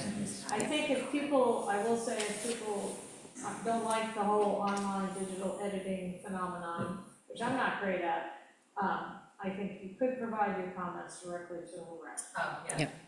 And that's the advantage, I mean, I wouldn't say that without her being here, because otherwise it would be me or Vika doing it, so that because she's here and she's in the office pretty much every day, if it's easier to make comments on the document, or you wanna call her, do it that way, but Or I come to would- the office, whatever is easiest. I would like to bring it back, next week, so we really wanna have the comments by, something like this, within a week's time. About The last thing I'll just say really quick is tomorrow I'm gonna try to finalize Emma's visit for next week, the shore course steward, and so you'll be getting a few more emails from me about and calendar invites to those site visits. And then on the Wednesday, after those site visits, from 4 to 6, we're going to have, I don't know, how do I like book this? We'll talk tomorrow. Sorry, anyway, we're hoping to have, kind of similar to when the guys from the Maine Forestry Department came for the Emerald Ash Borer, and they had that kind of informal drop-in session. We're hoping to have something similar while Emma is here, as like a sort of erosion office hour, where people can come if they have questions or just wanna chat with her about, what she's been doing in her position. She's working on a flyer for that, and I'll post that, on the Facebook site. We can post it on the town website when I get it, but yeah. Are you talking about doing that on the 12th, Yes. a week from today? Yeah, 4 to 6 to not, conflict with the next one. Good. I'm looking at the date. Yes. Thanks. Great. Thank you. Looking forward to that. Thank you guys. Okay, so let's Back to 8:05. Yeah, let's jump back to 2585 and to review, and if we decide to authorize the town administrator to sign proposals from Port City Architectural for phase 1 concept option C, the street island fire and EMS services and expend up to $17,000 from the revenue account. So in this description on the agenda, we basically have a portion of potential votes. So you might remember the fire department came and made a presentation, David Bruner and Mr. Fire Chief Ralph, about their sort of regrouping on the original $7 million, whatever it was, fire department building, and now are looking at primarily constructing an EMS facility on the order of, $2 million or in that ballpark. So this is really the giving them permission to spend money out of the reserve account over the facilities to start that work for the design of the EMS building. And so and there's a copy of that Proposal. proposal in the packet. And I think, the money is in our reserve account, so we're just really giving you permission to use that amount to pay for these services. And Port City Architects is the firm that we've had working with us on the fire station for several years now. Yeah, I think almost 4 years we've been working with them. They were the original firm that was contracted to do the original design. And now that it's been scaled back, they're really busy. They're doing a lot of pretty large projects around the state, but they were very willing and eager to see us come back and ask them for something a little bit more scaled down. So this is just asking your permission to allocate the funds, so then the committee can start working with that firm again, and then in X amount of months, bring back a proposal that shows what that design could look like. Just remind me, what, should it go forward to build, what was the planned funding process for building it? Don't know yet. We don't have that information. It was just, so the original scope was in the dollar value of like 5 to 7 million. Right, yeah. This is lower. There has been discussions within the building committee about looking for grant opportunities and things like that. So ultimately, like with anything else, it would be great if we can stumble upon some kind of grant somewhere where the federal government or the state could fund a lot of it. But at this point, there is no plan how or where that money would come from. But I do think that this is neat, and the sooner we can get some estimate of the cost, then that can be plugged in to the capital plan of the finance committee. Correct. And so I do think, Plan you for know, it at least. even if we weren't gonna build it immediately, sort of getting an estimate and a design would be helpful. Also, to qualify for most grant applications and federal funds, you kind of have to go through that step. So I would say that based on looking at what the earmarks, so they're called congressionally directed spending, and we made it through the process the previous year and got 2 allocations, but they never passed the budget, so we didn't get them. We're in the pipeline this year with Shelley Pingree for $1 million for the stone pier. I would say that this type of project is really one of the easiest to get funded, because it's a public More safety appealing. need. It's pretty easy to understand. Also, the amount we're asking for would likely be less than what many towns are asking, because we're a smaller community. So I think there's a high probability, if those earmarks ever make it through to the end of the line, that you could qualify for one. So bottom line is, I think there are some outside funding sources, but we also need, if there aren't, then we need to be planning for it as part of the big picture. Right, so what we're saying is that this, approving these funds to get to some level of design would be required in any case to apply for whatever potential grants could be there in the future, so. Yeah. Being on the facilities committee and looking at the plans, I want to say I had some concerns about the plans, and when I brought them up, was said, well, these aren't final yet, so that could be worked out later. And when I saw that we were moving ahead to have them come up with the plans, I guess I still have some concerns about the plans as they stand now. I think there could be some changes that would fit our community better. So I think that's the role of the facilities committee. Correct. Is to provide direction to Okay. that consultant, so that's something that you should work with the committee on. I think that's something you take up with the committee, and if the committee overrides your opinion, then you just And I'm good with move that. on. But Yep. I still, Yep. I do think Yep. that there are some other considerations that could be made that would meet the Yep. community needs better. We, so I was very involved through the entire process. The first time around with Port City, they were phenomenal to work with. And very often, they were very accommodating. Curtis, who was the primary gentleman we worked with, is the same one that we're gonna be working with now, was very willing and able to work with the town to make sure that the town, is best, that, what the town's vision was properly documented on what they were creating. So, yeah, I think those are discussions with that committee. Good, because I really support this proposal. Yep. Thank you. So does anybody want to make a motion? Sure.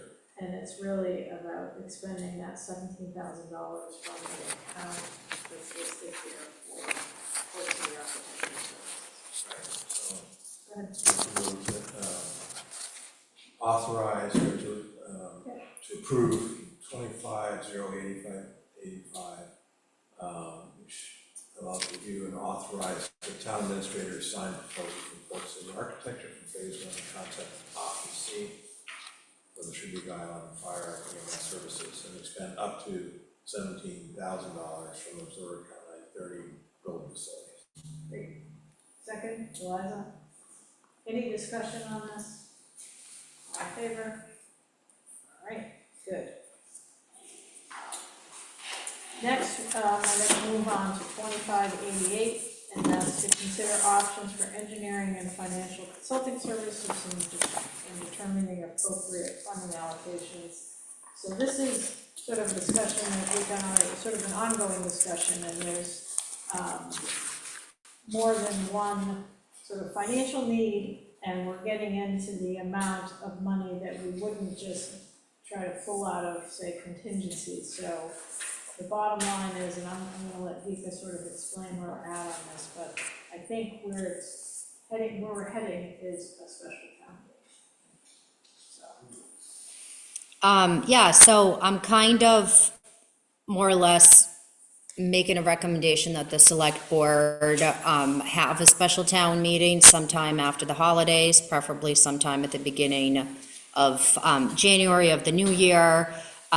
You know, one of the things that has been in talks is allocating funds to continue the work that we have going with Mark Roy. The other part of it is we do have a general contract with GEI, but in discussions about the road work, I can reach out to GEI and I can ask them for a proposal, and then they can provide that. But once that proposal comes back, then there's the cost associated with, or actually, you know, providing that proposal and then any of the follow-up work with that. That's where we don't have any funds allocated for things like that. So Bennett's Cove Culvert, well, that could slide under the storm repair or under other areas. We are finding ourselves with some engineering firms and some outside contracted services that we are finally realizing are more productive and more constructive for us to work with. And so having a special town meeting and allocating funds for something like that would be really helpful, because it would then allow me to come to you and ask for funds that are already allocated for those things versus really waiting until next town meeting to do something like that. And so for the general engineering services, if you've read the memo, estimated allocation, I put $30,000 in it. I mean, honestly, that's just a number, and a number that was intended to kind of alert you. So you would pay attention, so you would, you know, see that it's something bigger versus 5,000, you know, it was really to kind of start the conversation. And the thought process I have behind it is, if you agree in moving forward with a special town meeting, general engineering services, what I would recommend is proposing something to you that you would ultimately agree upon and bring to a town warrant, to a special town meeting, is really creating a separate reserve account with a very detailed description that would be specific to general contracted services. So then when the town engages in services with an engineering firm, with a construction firm, with whatever, and there isn't another reserve account that is specific to that, then that is where that money would come from. And this would allow, you know, let's say it's $30,000 to roll over from one year to the next, versus being like select board contingency, it's $30,000. If you don't use that $30,000 by June 30th, it doesn't transfer over to the next year. It goes into excess revenue if we have it, versus with an independent reserve account specific to general contracted services, engineering services. I think there's ways to find proper words for that would allow that use over several different, years or different budget years, but then also be able to add money through the budget process as necessary. So that was really kind of the thought process behind that. As we've worked with the planning board, as we've done a few other things, there might be an opportunity to have a special town meeting and have additional warrant articles in there to really keep them completely separate from the annual town meeting, which is very focused for the overall budget. And when you add any kind of zoning changes, ordinance implementations, additions, things like that, it makes it very difficult for the voters to really absorb that information and pay attention. And so, special town meeting might also be a good opportunity, hopefully, that we can work out some of those quirks and be able to present some of that information outside of a regular annual town meeting. So Vika, can you explain, in case people aren't clear? So this would be an allocation in the middle of an ongoing fiscal year. How do we do that without raising taxes? So this is where, hopefully, we would have, well, not hopefully, I'm pretty confident with Mark Roy that we will have undesignated fund numbers, and so there would be the possibility to use some undesignated funds for some of that. That's kind of the first go-to. I have started exploring and asking questions to see if there's other avenues of revenue that we're able to utilize as well. So we've set the tax rate for this year, so we would prefer not to. Correct. Not to Yeah, the goal, modify that. yeah, the goal is not to have a special town meeting only to say, oh, we have to tap back in and increase your taxes. It just, that's not even an option. I mean, it's an option, but it's really not, because I think that's not really working with It's a the, clever way to capture this excess funds and put it into a pocket. Well, we'll have a better handle on the excess funds by the end of the Yeah. year. And so Yeah. I think it's in a sense the money that we didn't spend from previous years. So Yeah. we would just it's allocate excess it. revenue. The finance committee had also made recommendations beyond what was approved at the previous town meeting. So, I mean, if there is that additional funding capacity there with the undesignated funds, then it would be nice to listen to that recommendation, even when they did start work so late in the process, and be able to support some of their recommendations. So, like I said, there's a variety of different things that could be on the annual town meeting, but the first step is really getting the select board's support in that, in which case then we would kind of start working backwards, where we would think, what's the earliest time frame that we could do, and then work our way back to make sure that we have the ability to have, if you recall the process for town meeting, you have the draft warrant that comes in front of you, and then you have the final one, and then it has to be available to the public for so many days prior to the actual meeting. So we would kind of look at the time frame and try to set that information up in a way that you're not bombarded with that information while you're also sitting there having a capital expenditure discussion for the following fiscal year. So David's had his hand raised for a while.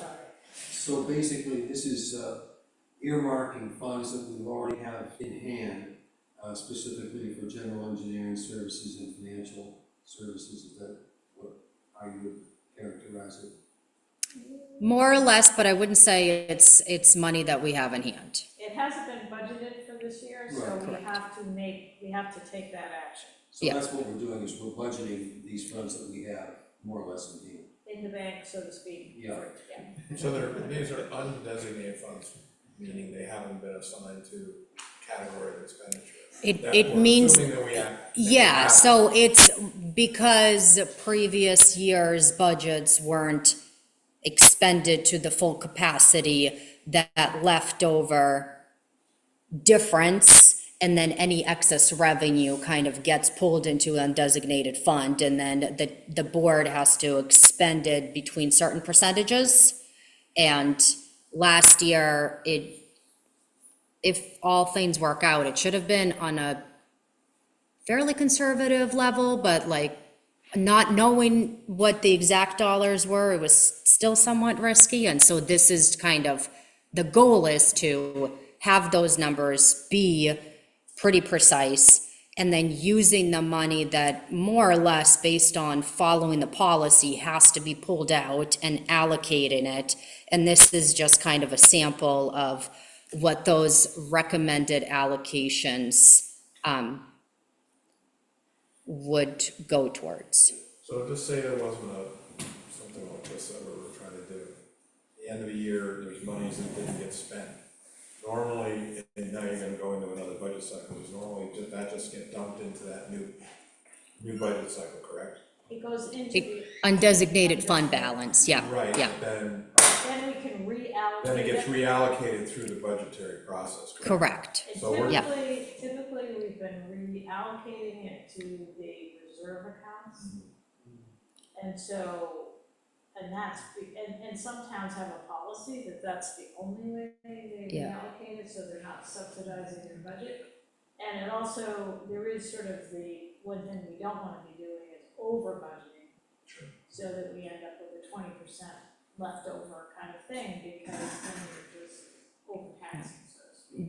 The one large thing that it has been used for, and it has significantly increased over the last couple of years, is utilizing that money to offset the tax Right, increase, right. which is helpful, but I think it's also a little bit deceiving because you're really not showing the full extent of the picture of how that money is being dispersed. So rather than using $150,000 to offset the tax increase, you take the money and you allocate it to specific expenses that you're gonna have anyways. You're just more directly assigning how that money is gonna be spent versus the total pool making the total tax increase seem less than what it really is. Yeah, and I think that's a good point, and the other part about this is, we don't decide, town meeting decides. Correct. So we think this is the right approach, it's not to say it's a done deal because it's a vote of the town meeting. Yeah, and it's more transparent because you're asking the voters to really play a role in the decision-making process. Normally, you'd be dealing with these unallocated funds at budget time. Right. Like, because of the problems that we had with the firm we were using, we just didn't have the numbers, right? So Correct. Just remind me again, what date do you anticipate we'll have a good, accurate number for undesignated funds? So the last email from Mark was relative to the update on providing this detailed information that we shared with you today. And he said that he still feels that November, December is the appropriate time. Okay. He even said it might be sooner, but he doesn't want to promise that. And If at we that, schedule a special town meeting, then they'll happen. Yeah, and at that point, when we know what the undesignated fund balance is, like, we're confident, you're confident that this will be easily covered, confidently covered, I guess I should say. But at that point, do we then, in a select board meeting, decide where to disperse those? so the process would be, let's say you want to hold a special town meeting January 11th. In November 15th, Mark comes back and says that $687,000 is the number for undesignated fund. We look at the low percentage and the high percentage of where we have to be and figure out how much has to be pulled. And then I draft up a town warrant, bring that draft to you, where within that town warrant will be articles, and the article would say to use X amount of dollars of undesignated funds to blah, blah, blah, or to blah, blah, blah. Yep. And we will talk about that here first. You would have to approve the draft town warrant, just like you did in May, approve I it. understand that point, but we would we do it back in concert with the finance committee, like having them? Well, we certainly would ask their input, Yeah. but I think ultimately the select board is the one that puts forth the warrant Correct. articles. Okay. Yeah, the warrant article is the select board, so select board signs off on it, and then that's the document that gets brought to that special town meeting where it gets voted on, and then based on the vote, This is good. So I just wanted people to understand where the money hopefully is coming. Right. Yeah. Because it's kind Yeah. of important, and For I this. think Yeah. that number, when we get it from Mark, may dictate the amount of flexibility we have and the amounts that we can transfer, because it's gonna Correct. depend on kind of where we fall. So we'll see. Yeah. I'm gonna feel a lot more comfortable about the number that he comes up with than what we've had historically, because they've been a bit of a guess. Okay. So, And a second question is, when you're talking about for financial services, the allocation of 20,000, you had earlier he gave us some quotes of, is it 12 to 25 for trainings? Is that separate from this amount of 20,000? nope.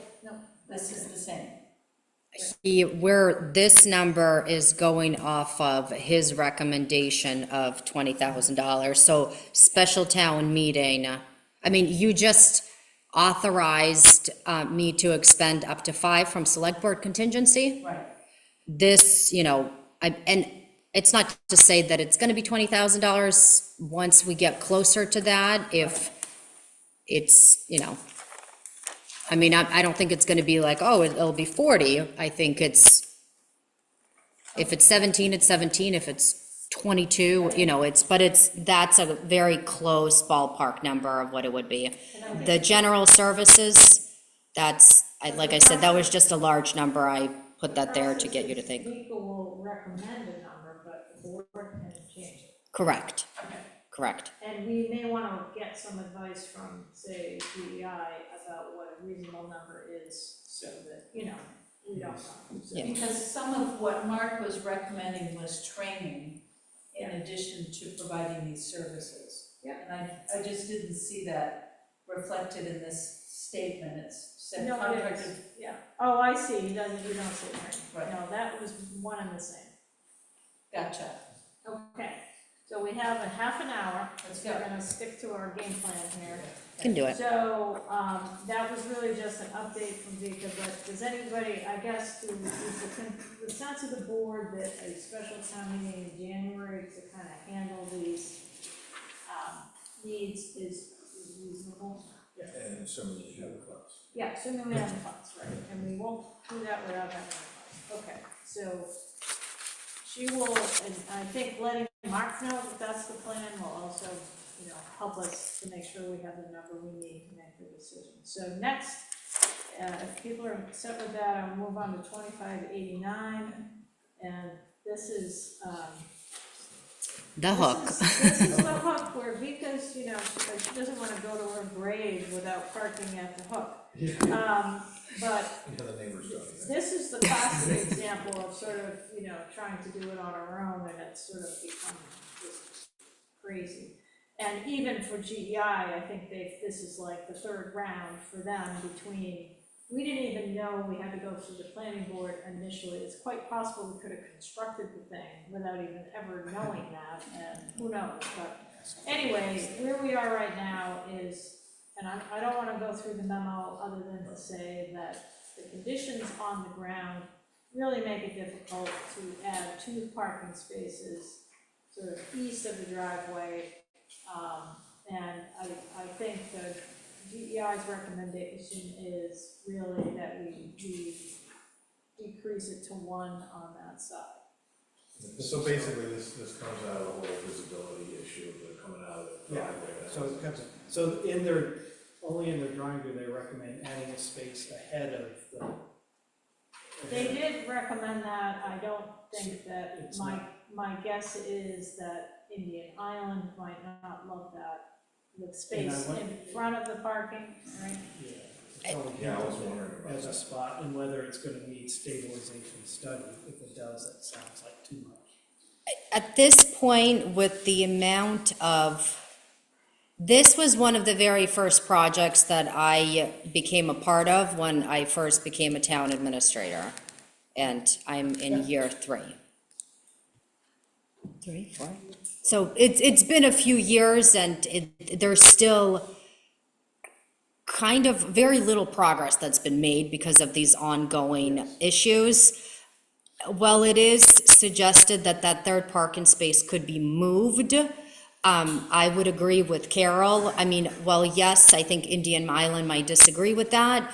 The more I learned about roads, that area, that corner, it just, I think the town would be putting themselves in the position of creating a dangerous environment, even more so than what that corner is.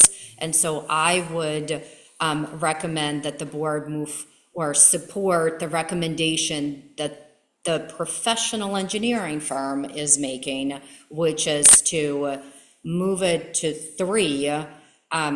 The town and you as a board can authorize more funds to be allocated for a stability study, but at this point, with the amount of time and effort and funds that have already been pooled into this, I think that providing what feasibly can be provided with the amount of effort that has already gone into is I think this is a good example of the town has gone above and beyond to try to provide the proper space. I mean, an engineer had been hired, funds had been allocated from a reserve account to cover the cost. A contractor, yes, sorry.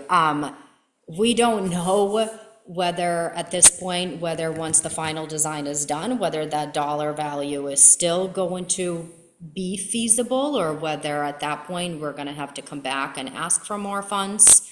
But I think to keep the costs down, and to keep this project moving, hearing the engineering firm's recommendation would be my recommendation. But if you want to do something different, by all means, just let me know and I'll let Lisa know. Okay. I think we should just go ahead with the 3 spots, get this thing done. We need to establish that area as this is where you park and this is where you don't park. Extra parking's down the road. Just get that done. People have been waiting for this, as you've said, quite a while. The one thing that I think still is worth mentioning is once the final design is complete, it has to go to the planning board where it has to be discussed. The planning board has the final say whether it gets approved or not. If it gets approved, then it can go to construction. So you as a board agreeing on 3 parking spaces or 4 parking spaces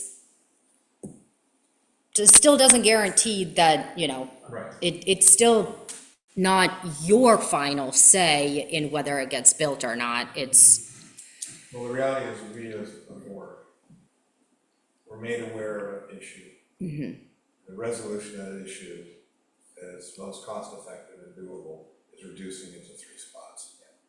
So we've done, Correct. kind of done our part. And the reality is, I see how people park, they're gonna park.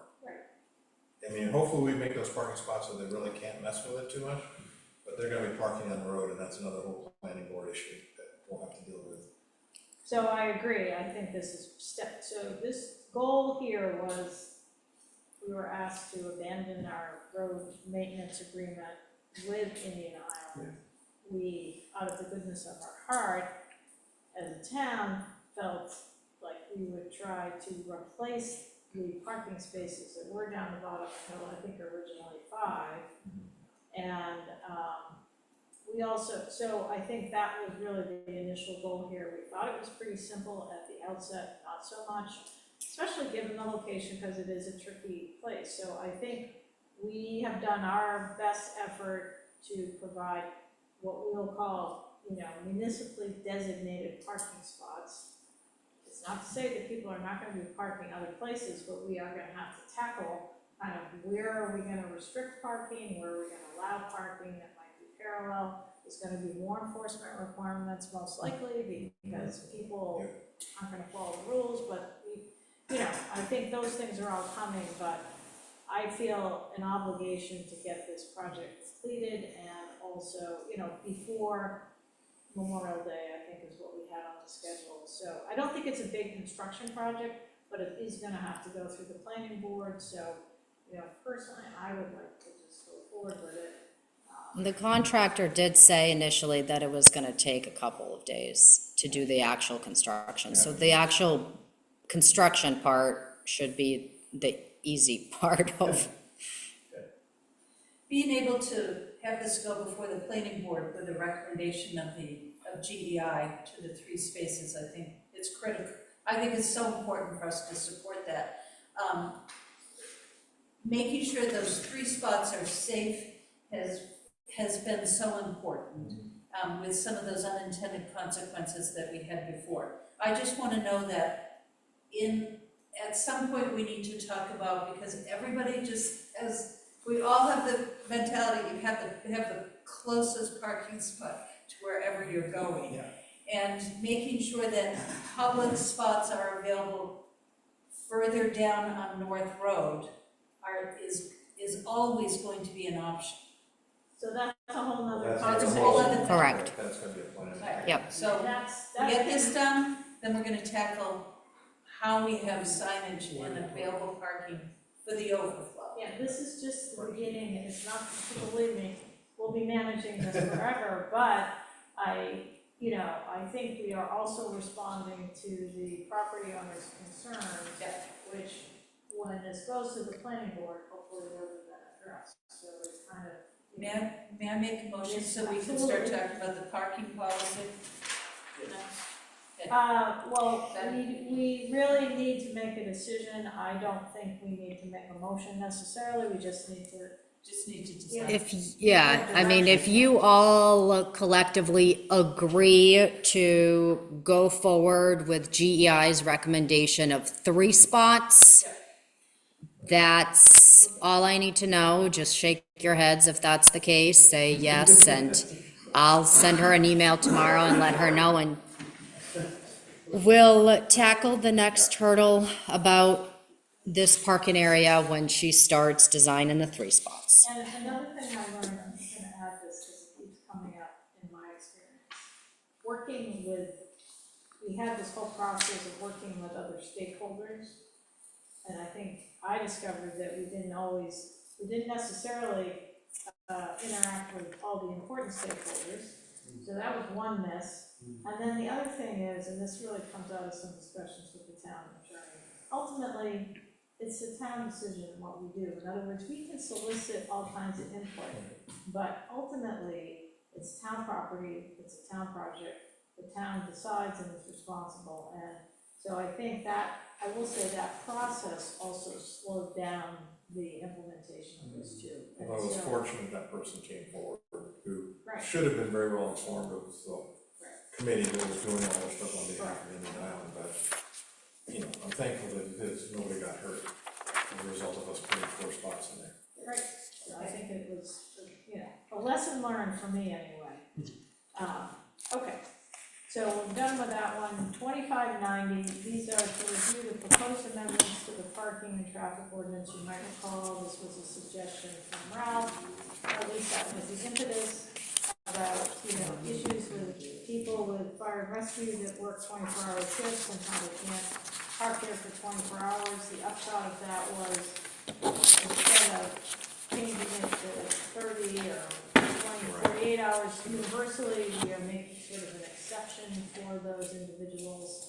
And that's shown in the parking changes in red, and then there was also, what was the other thing, because there was a second change? Handicap, yeah, so there's 3 different locations. You'll find on page 2, there's the definition of what the medical or emergency service personnel would be. And this definition didn't come from any specific definition. This is a definition from what the definitions would be for these kind of services, but really a combination of what would be utilized or what would be needed relative specific to this municipality. And that was necessary because when you had asked me to make the adjustments to this, you left it at the town administrator's discretion to determine what that language could look like. And so that definition was a result of what's on page 5. Page 3, it's really enhancing some language relative to the handicap, because what we're finding is there are some people and or a contractor or two who are finding ways around the existing implementations that we have to find a way to park closer by using other people's vehicles and other people's handicaps, spots to park in those spaces. And well, a sheriff has the authority to implement that. Parking attendant, based on the parking ordinance, really didn't have a whole lot of discretion with that, and so that language is really making it specific that the person who's assigned that handicap is the person who has to park, because what we've witnessed is a very well-capable 20-something-year-old using their parents' handicap to get a closer parking spot down at the Stone Pier. So that's really why that's in there. I've seen, So any comments on the proposed amendments? Do we need a motion on this? I would, yeah, because then you're adopting these new changes and then. Vika's keeping a pretty good track record here of, we've made a lot of changes since '24, which I think is a good sign, because we're trying to adapt it to what And it is. we also have every copy in the folder of each draft and final, so then if anybody comes and says, hey, I want to see this draft, we can, I mean, we're required to do that anyway, so we do have that information.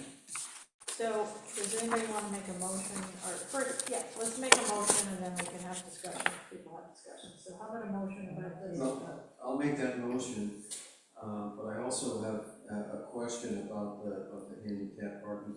I did find a situation, right, where a person was parking in a handicap spot, leaving the car for a handicapped person. In other words, Yep. a son was leaving the car to be used by his handicapped father at a later time. And I don't know if it's worth trying to address this or not, or whether that you would just deal with that on a case-by-case. So this is another example where the people that are abusing it are well aware of the rules. And what we're really trying to do is really narrow it down to be able to have the language in the ordinance to support that ticket or that conversation of how they're abusing it. So I don't really see your example as it being abused. Oh, it's not. What's being abused is It's not obligatory to give them a ticket. yeah, what's being abused is some family members using their families to get a closer spot, or we have one individual contractor who's using, we don't know whose handicap spot it is. Those are the ones that we're trying to catch. Yeah, okay. So, or have the language to give us the authority to back up why we're trying to ticket them. So it's your sense that the condition David described wouldn't be, we don't need to accept that out of there, it wouldn't be covered, really. That's, All right, yeah. that's So how about a motion, because we've got 10 more minutes. Okay, let's I'm go. on- So I made the motion already. well. No, you didn't. Yes, I did. No, you just said I would make that motion, but I move that we accept the traffic ordinance as currently drafted. Second? Richard? Any more discussion on the parking and traffic ordinance changes? Great, thank you, Vika, for providing those, and so now a vote. Who was the second? Richard. Richard, all in favor? I think we get everybody there. Okay, we're making progress, we might make it, guys. 2591, review the draft, request for proposals for revaluation services, and consider authorizing the town administrator to proceed with soliciting bids. So Vika provided us with a copy in the packet of a draft RFP, so to speak, for revaluation services. You might remember, this is in response to the finance committee saying we should get on the stick on this to make sure it's fair for everybody in the community. And so I understand from Vika that she kind of, fashioned this after some other RFPs that have gone out. I looked at other municipalities in smaller sizes to ours, other municipalities that are coastal communities, and more or less use the combination of all that information to create. So this is very specific to Shebig, based on other RFPs who are they're all very similar. For the same kind of service. Yeah. And, I think we have some money in a reserve account for this. We don't know if it's enough yet, but it'd be good to find out. There's about $90,000, and at the last town meeting, the current assessor did recommend adding an additional, it was either 10 or 15, because based on what they had seen, based on our community, and based on what they've heard, at the current time, that was a good enough amount, they felt. But until we get the proposals and we get the quotes, we won't know for sure. Good move. So, somebody wants to, if there's any more questions, please. I wonder if I see a typo on the second page, project timeline, start date, April 2025. Is that correct? April 2026, It says thank you. Eagle eyes. Eagle eyes. Any more questions or comments on the proposed RFP? Can I make a motion? Yes? Make a motion for 25-091 to accept this RFP for the town administrator to proceed with soliciting bids Yeah, could you say for what? for the reevaluation of Reevaluation services. Services. reevaluation services, thank you. I was jumping the gun before it was ready. Does that sound okay, Chris? Okay. Second from David. Any more discussion about the RFP for revaluation services? All in favor? We're cooking. All right. So the next item is 2592, discuss the status of the townwide communication policy. I'm actually gonna suggest that, we put this in there, or I put this in there, because I think we do now need to revisit it. And we have a select board communication policy, but we really don't have a townwide communication policy that applies to all the committees. And I think it's an ongoing issue in some cases, so I feel like we don't wanna just drop it. But what I'm gonna suggest, since Eliza Jane told me she had some suggestions, I think we could take this up at the next meeting in the context of some of the things you wanna discuss. So it's really more, but I would ask that you look through this, and one of the things that we've discussed this once already, but one of the things is, I think we need to really clearly communicate to all the town committees, so this is boards and committees and commissions, what the expectations are on communication in terms of setting up meetings, posting agendas, and, speaking on behalf of a committee versus, including ourselves, versus just having a conversation with people. So I think we could tighten up our practices a little bit more in that context. So I think rather than get into this at this point tonight, particularly since Eliza Jane has something she wants to discuss, let's take it up at the next meeting as a whole. Does that work for people? Okay, because we're almost out of time anyway. So I think, I'm sort of gonna move that on to next 2 weeks from now agenda. So the next thing is under other business. Does anybody have anything they wanna tackle under other business? I don't Thought you think had so. something, I thought you had an allocate, I thought you needed, That was, you already did that, Okay. select board contingency. oh, right, okay, so we did that. Set up a meeting, GEI. Yeah, so Vika, you have you got a date for the meeting with GEI yet?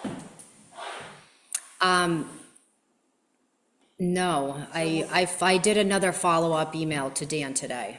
So we're trying to get a meeting before Thanksgiving at Okay, this time. so we're in the process. So, but stay on it because I A lot of appreciate the calls in. reminders, I Yeah. really do.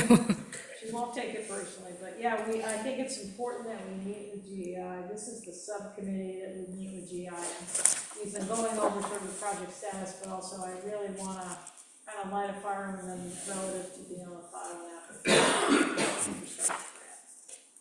So, anything else under other business? I have one thing that I'd like to suggest, is I happened to see on the Deb's website actually, that 3 people at the fire department got a, plaque for having been with the department for 50 years, which is pretty amazing. And I would like to recommend that the town, through the select board, sort of send a letter of gratitude to each one of those folks, because it's great to be recognized by your peers, but I also think the town should really recognize them for their service. Oh, that's a great idea. Okay, and I was thinking of just the letter, not stuff, just the letter. They already got the nice plaque. Okay. So I would be happy to draft a letter, and I can send it around for review, and then we'll send it out. But I think that's important for the town to also, I mean, in fact, I think we should, maybe post that also on the town website in some way, as one of the things. Once we get the letter out, and then we can acknowledge them. And maybe at, a town meeting or something if they're there, but, it's a pretty dedicated group there, so. Okay, let's see, 6 on communications. Does anybody have any communications that they would like to bring forward to the board? One communication I've received from DOT was relative to the impact of funding as a result of the government shutdown. And the reason that we received it was because we are, through DOT is how Chandler's is being done. I did receive confirmation that the funds for that project are not impacted, so there is not going to be a delay for that. But that's based on the communication, that's really the only the only thing out of all the different grants that we have that could have been impacted by it, and it is not. The other communication is I had a communication with Greg Hanscom, who is one of the residents down at Bennett's Cove. And the residents of Bennett's Cove are holding a discussion about Bennett's Cove at the rec center, and it's taking place next Wednesday. Hold on, what day is it taking place? It's next Wednesday from 6 to 8 p.m. at the rec center.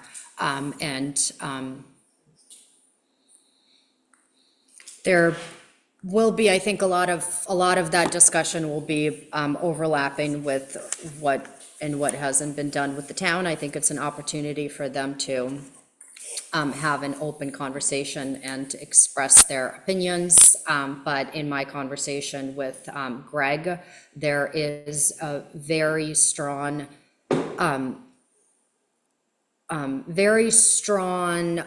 interest in trying to change the trajectory and the tone of the communication that has taken place with the town relative to that and the residents, which was very positive. I will be going to that meeting, so I will. Do you want us going? I mean, it's up to you, but I would discourage having a strong select board presence because I had a very good conversation with him. I also had received communications from the rec center, just making sure that the town was comfortable. I think that they expressed interest in making sure, or I expressed concern about lack of proper information being shared, and they definitely were interested in making sure that they can communicate with me if I was open to that, to kind of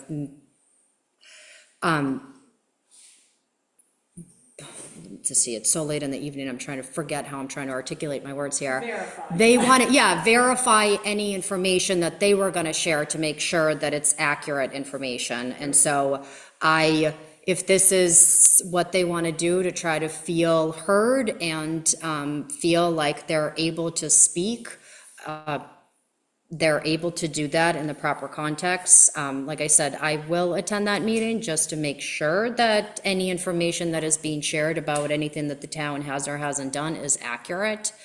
But I think it wouldn't be helpful for the conversation to have a strong town presence because it might make them feel like they're not getting the opportunity that they're looking for, so.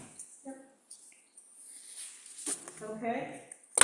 Anything else on communication? And I guess one thing that I meant to ask earlier, it's not exactly a communication, but just, it's on my radar a little bit, because I had a conversation with just an individual, but I don't know if you've seen any change in food pantry needs or, general assistance. We haven't had any requests for general assistance with the government shutdown, but if you could let us know if anything changes along those lines, because certainly some people might be pretty challenged right now. Yeah. And and it could be even putting a note on the website that if you need anything, come to the town office, we can help, we have a process for that.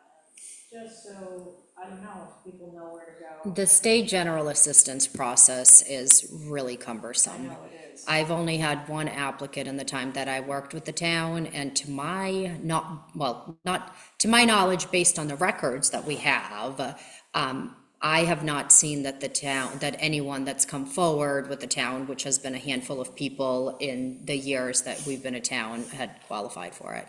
It's just a really difficult process to get through, which is why money gets allocated to the council, and the council has a better ability to help with that. So I think it might be to let people know what those other resources are that aren't so cumbersome. So it would be the council and the food pantry through the church. And so I'll follow up with you on that. Okay. So you don't have And we can reach out maybe to Victor or somebody to see whether they've seen a spike or an increase. But I think also there might be people who don't exactly know what to do. And so just making sure they know, especially given that the town is sort of assigning that to other people. And I think it works great. I just think it's people knowing where to go. And I really want to give a shout out to the council, because I think they have been approached and have been really good at being on the pulse of what people need, and the same with our food pantry. great. So I'll just say it's very quietly taken care of in many ways, but you're right, it's a good time to just, I think we also reach out, I'd be glad to reach out to Victor and the council to see if they need anything. And it may or may not be late. I know you were this last time, Grace, it's been 2 soups now, and they were almost double. The first one was almost double normal. Not a number of people coming. That may have been because it was the first one, but it was, what, 40 or something a day? Yeah. It was well attended today. Yeah. Well attended. We go. Don't want that. We go every Wednesday, the whole office. So, but I just wanted to, maybe some extra. Some extras, yeah. All right, so moving on to number 7, to approve the minutes of the October 15th, 2025, which Chris provided to us in email. Did anybody have any changes or additions or edits to the minutes from October 15th, 2025? Does anybody wanna make a motion to approve? David? Move to approve the minutes of, what's the date, October 15th, 2025. Second? Second, Richard? Okay, all in favor, I'm not gonna go with discussion here, okay. And so that brings us to items to be on the future agenda, and so I know Eliza Jane just mentioned something to me this evening. Does anybody else, if you have anything else, you can So I let me know in the mentioned, meantime. I will say, we're trying, and I didn't do it, the packet was late because of me this time. But, we are trying to move the timeline up a bit, so it's not always jam, which wasn't successful. I think it's worked pretty well for the most part, So we're yeah. really trying to start it sounds crazy, but sometimes it feels like we get through the meeting and then I'm back in action preparing the agenda, but most likely it'll be next Monday, Tuesday, we'll be putting the agenda together. It's pretty much final by Wednesday. Yeah. I thought it was all because of daylight savings time. Well, it's just that it is, and we did have people come to me like Friday, and it's too late to put stuff on the agenda. Well, and This is the you look- Friday before the meeting. You look at this packet, it takes some time to put these things together, and if we don't finalize the agenda until Thursday, and then we want the packet up by Friday, and then all kinds of other things happen in the office in the process of it, so we've been meeting, Tuesday seems like it's fallen to be the day. By Wednesday, we finalize the agenda, and then it's given us those couple of days to figure out what is needed for the packet to make it available to you. And I will say it's more work to prepare this background information, but it seems to be more efficient use of everybody's Definitely, time. it's more, yeah. So We it's a can lot come more with- work for Evika especially, but I think, and we really lean on Loren this time, so I do think it does make for a better meeting and also gives us a record of kind of what we've been doing. And Chris appreciates it when we don't post the agenda only to take it down and change it. All right, this was impressive amount of work. Yes, this is. or, it's not too bad. It's No, 2 minutes this is after, good. but Anyway, does anybody want to make a motion to adjourn? So David? moved. David? David. Second? Earhart? Earhart. All right, not bad.